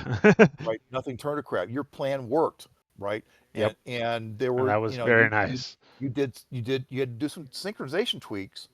And there was a couple of places where you had significant casualties in a company or lost a company, and you had to like look at that and go like, okay, does that change how I'm doing things? And the answer was like, no. I could absorb those casualties, and what's left can still do the mission that they got to do. And that's a critical thing to do. That's a critical decision to make. The decision to like don't change things is just as critical as I got to change things, right? It's recognizing, do I need to change things, yes or no, and then deciding what to do about it. And the decision that like don't mess with it, let it run, we're good, is just as critical and is probably harder to get players to understand than, oh, I gotta like give a bunch of orders, right? You didn't give a whole lot of orders of like, oh, these guys were going west, I gotta make them go south. Didn't do that. No, And you we very recognize much stuck to the plan, and it and you worked out pretty recognize well. the thing is you're looking at events, comparing them to the plan and making the rational decision that I don't need to change things, right? Yeah. And honestly, like when I play, very seldom do I do an order in turn 2 or turn 3. Yeah. Most of the time, things need to unfold. I don't have enough information to even decide if I got to change anything, right? And it's tempting, like you want to give orders, you want to push things around, right? And sometimes it's better not to do that. You got a good plan and it's executing, leave it alone. Shout out to Bravo Company HQ here, sitting in the open between his platoons and not being spotted by the ground search radar. What kind of terrain? He's in the open. He's He's in in the hold. open. He's in hold. Yeah, he is in hold. Okay, so what's And he he's consist of? What's he consist of? Like it's a Bradley and an M113 and a couple of command headquarters right. units. Which, I mean, okay, yeah, not a huge profile. It's just really impressive when I have the ground search radar with an Well, 80-point score for that hat. It depends on what the carrier SOP is, what the unit is SOP regarding carriers. That's true. I don't know what it is. If you're hiding They are carrier, supporting passengers. all right. It's just, and of course, this is also an area that we had our helicopters fly right over and did not spot this. We also, The thing is, a helicopter overflight, it's not like it's a giant searchlight that, it's not like a metal detector, right? yeah, It's not that. And so if somebody is not doing something, it's very much a die roll. right? Yeah. It's like, and it's not even a 50-50. If they're in hold and they're not doing anything, flying by, you get like one or two spotting checks, and that's it. You're done. And what's the cover rating in that? Cover and concealment rating in that? I mean, we say it's the open. It's what's the 10 hex cover, rating? 20 concealment. All right. It's not good, but apparently good enough. I also And the just visibility hindrance. And the other thing is, like, I don't know. Has the weather been clear? No, it's like we got some it's rain right been now. So what is what it? was the Oh yeah. weather like? I mean, it's an eyeball search thing, right? Yeah. So what was the visibility when they overflew? That's the other thing. So that would have been 12 to 1800. Cloud ceiling not super high, wind overcast. It looks like we only have overcast, not rain. Okay. And the visual is 10K? Yeah. Okay. All right. But Yeah, it's just one of those they got really lucky. it's not a done deal. Yep. And yeah, if you get lucky, you get lucky, and it Yeah, happens. dug in small unit, found a barn. Yeah. It is agricultural land. Like there's culverts everywhere, so Yeah. Yep, they got lucky, and it's just, it's one of those things. Like it's just like all of these. Wait, is this a dedicated air defense unit? It is dedicated air defense, and it's all the way back here. Well, they're protecting the brigade headquarters Yeah, and the fort. it's a lot of it all It's a to be it's a all rear back it's, here, it's a especially rear because it's you a have rear area the point defense is what it is. yeah So how many toes are out there? Like two sections, two platoons? in the back here. None. No, I'm like, They've got one section here. that's there's a one to the platoon. town to the north too. Yeah, I think that's There's hut one too. here that I mostly killed off. I didn't.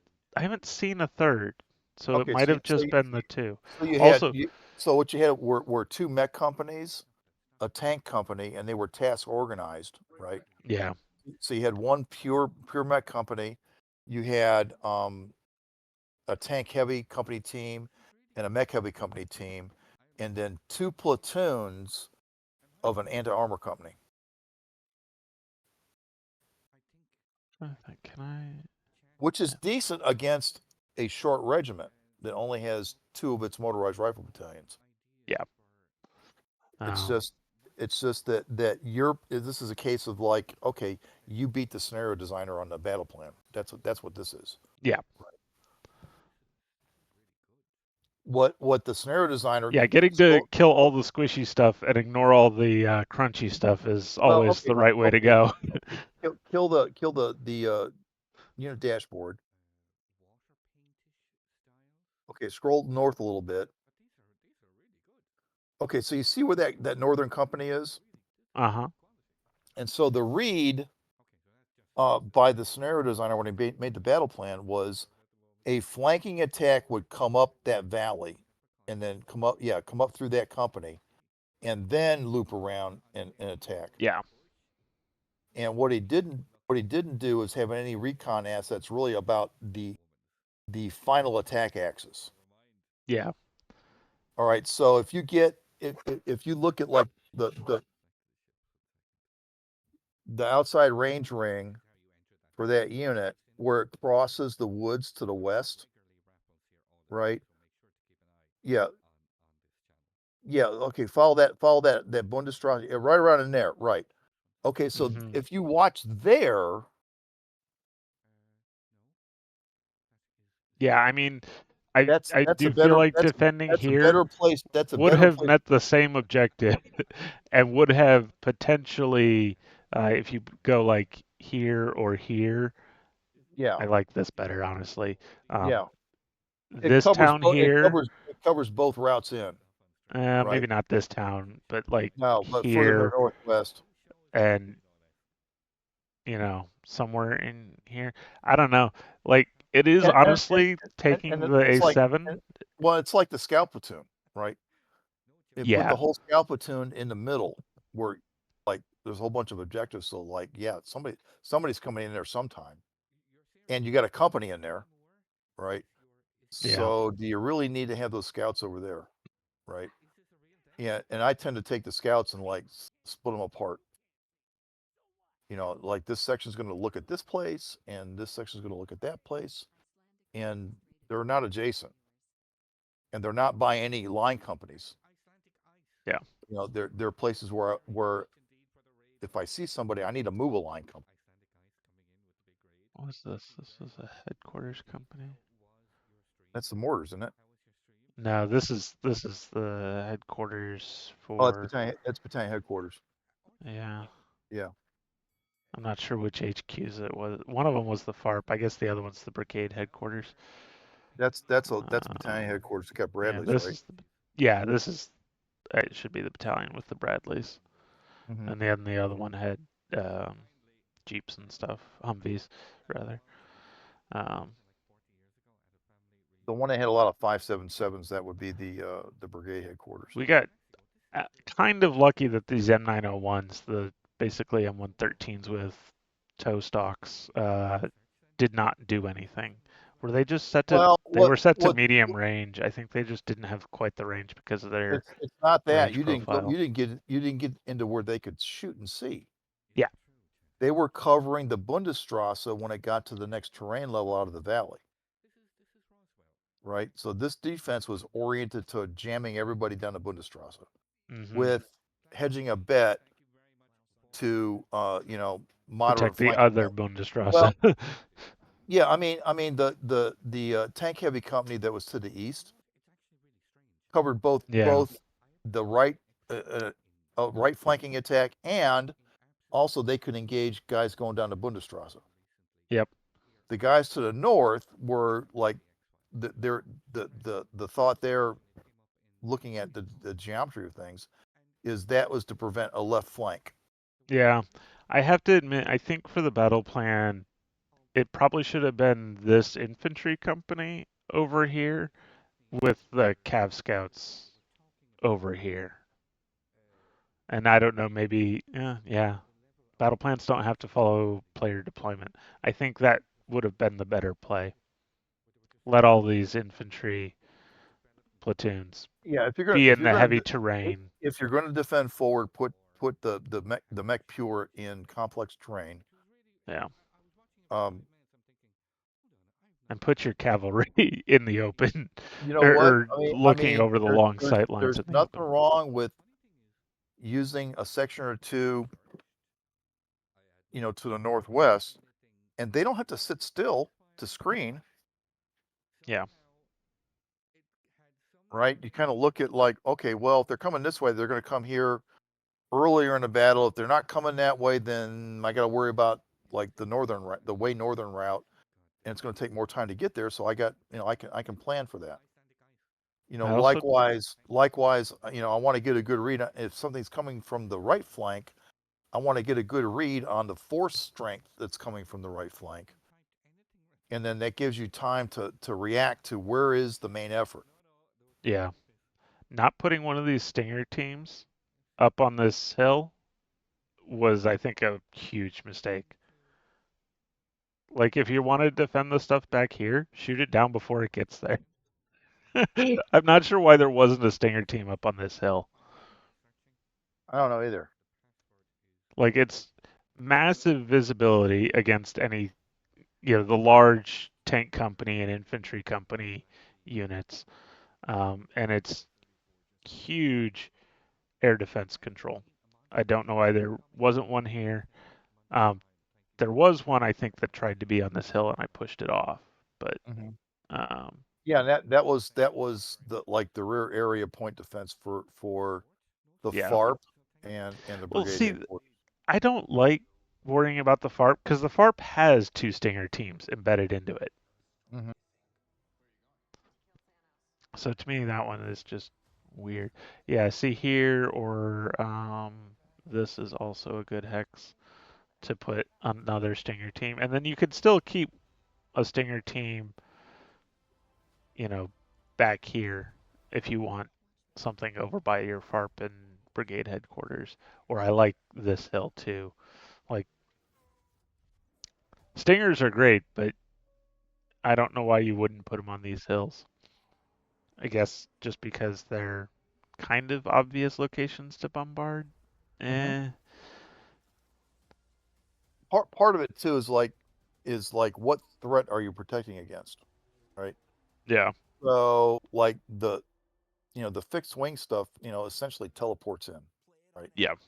You nobody sees them coming and they're just there, as opposed to rotary wing. Even though the rotary wing is pretty fast, and it's very possible that they could come in and do a run before you could do anything about it. And if I put them here, here, and here, your air defense against planes looks real good. Mm-hmm. Taking those 3 locations, those 3 hills. So I'm a little surprised they were so far back. We need to have a talk with our scenario designers about Yeah. their use of air defense assets, because they do some weird things with. I've seen these Manpad Strellas do lots of weird stuff. Anyway, I think that was hopefully for everyone a pretty good introduction on ways you can use your assaulting infantry and really kind of a whole battle plan approach. Um, we Yeah, it actually goes. did a lot on timing of the scenarios. Yeah, it goes to show you that what you can do with just throwing a column, aggressively and cleverly. Of course, Yeah, there was so much set up to that. There's the recon screen. There's suppressing the immediate attack with fire. There's pinning them. There's all of this in place to make sure that. I mean, the ultimate final culmination is still some 19-year-old with a rifle going into a town and saying this is mine, and that's what they did. yep, And now you're completely straddling the enemy's line of retreat. Now, if they want to withdraw, they got to probably go in some strange direction that they got to leave a bunch of equipment behind. Might fall into like the line of advance of another Soviet Union unit and get cleaned up. There's, yeah, you've made a whole battalion completely combat ineffective and killed a brigade commander. You've screwed up the whole yeah, brigade's command structure. right. Brigade and most of the battalion. The only thing left is, uh, I mean, it's one command vehicle. Um, they have so at this point it's a couple of captains. I'm sorry, 3 captains, because the tank company HQ is still here, That is an odd place for him to be in, isn't it? isn't it? I mean, it's good insofar as like you're not very likely to come across it, at least not unexpectedly, I suppose. But um, at this point, the enemy's only He's in a reverse. clean. He's in a reverse slope location. Yeah, So he's like, as far as like positioning with respect to his company, it's not bad. But he's also kind of doing a tactical thing, like he's a roadblock, and when somebody yeah, shows up, he's in a position to vaporize them, in detail. yeah. Because the thing is, I'm not sure he would survive tank company cresting that little ridge line there. And the other thing is, Or an infantry company, like any like 10 plus subunit yeah, card it, is gonna it, run him over. yeah, it's very difficult. And I can remember battalion and brigade commanders berating company commanders and XOs about thinking that they're in fighting vehicles, right? Like Yeah, their job is to go out and kill people, right? It's not, and it's a great temptation in the game. I got a couple of killing platforms. I got half a platoon's worth, right? it's a reserve if you absolutely have to use it, but otherwise keep it concealed and barely in comms Yeah, I mean range. those are the last men with the last bullets. That's Yeah, how you got to think about it. You can't say, well, they're going to plug this gap. No, not really. Um, they're gonna shoot that things that's that not. I mean, have that's not gone through a gap, but that's that it. that's not how folks trained, right? Yeah, And folks that try to do it in training got fired up. I gotta imagine too, yeah, the impossibility of trying to command a whole company while also commanding your tank. You're gonna probably do a bad job at both if you try to do that. yeah, And that's why you have, experienced gunners in those turrets, right? You have to offload a lot of that stuff, and it's survivability shooting, honestly. having been a company master gunner and a company commander's gunner, and the S3's gunner, you are not there. I mean, when you shoot, it's for self-defense, and the boss is busy doing other things, Mm-hmm. right? And that really degrades your ability to really contribute to a fight, as a direct fire guy. It's simply because, a commander can't fight his vehicle and fight his unit at the same time. It's very hard to do. Yeah. Even if you're in a static defense, it's hard to do. I do So like that we've basically got it down so that the enemy's only line of retreat is northwest on the B-13, and that's still going to be a harrowing journey with our ground search radar having line of sight of that path. there is a path through the mountains to the south, but I think that'll also probably put that company in a weird Yeah, if they go over this mountain, which they could definitely do, it would be slow, but you could make it happen. But who knows? That's you show up right in front of another Soviet echelon advancing, in which case, I think that would require assets that are not under the battalion commander's control at this point. You'd need the battalion. You'd need brigade to release their normal habitual direct support artillery battalion to fire obscurement. Yeah. To pull off any kind of withdrawal. But the geometry is really looking bad. I mean, the map ends there, but that's a ridge line, and you got an MRB that has an Autobahn going south off the map, and they can get to the other side of the ridge line faster than those guys can withdraw over that ridge line. Yep. And you're going to have to go straight off it, because if you come away from it, this is a still mostly healthy tank company. Yeah. Even Bradley's these are only. Bradleys are not going to have a good day to attacking over open ground into that. Yeah, especially because as it happened, the T-80s with the ATGMs are still alive as well. So even your small handful of tanks are going to have a bad day. And those guys are all platoon leaders. Yeah. Yeah. So you lost the company commander, but you have all your platoon leaders. No, the company man. Oh, I'm sorry, you're right. Did I lose the company commander? Is the company commander in a different vehicle? On the spotlight on. Oh yeah, company commander is yeah.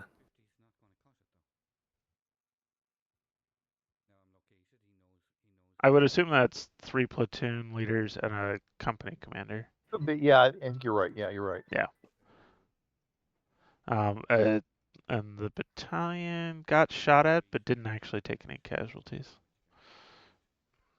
Yeah, I think your CNC is all very intact. I don't know if anybody got schvacked really. No.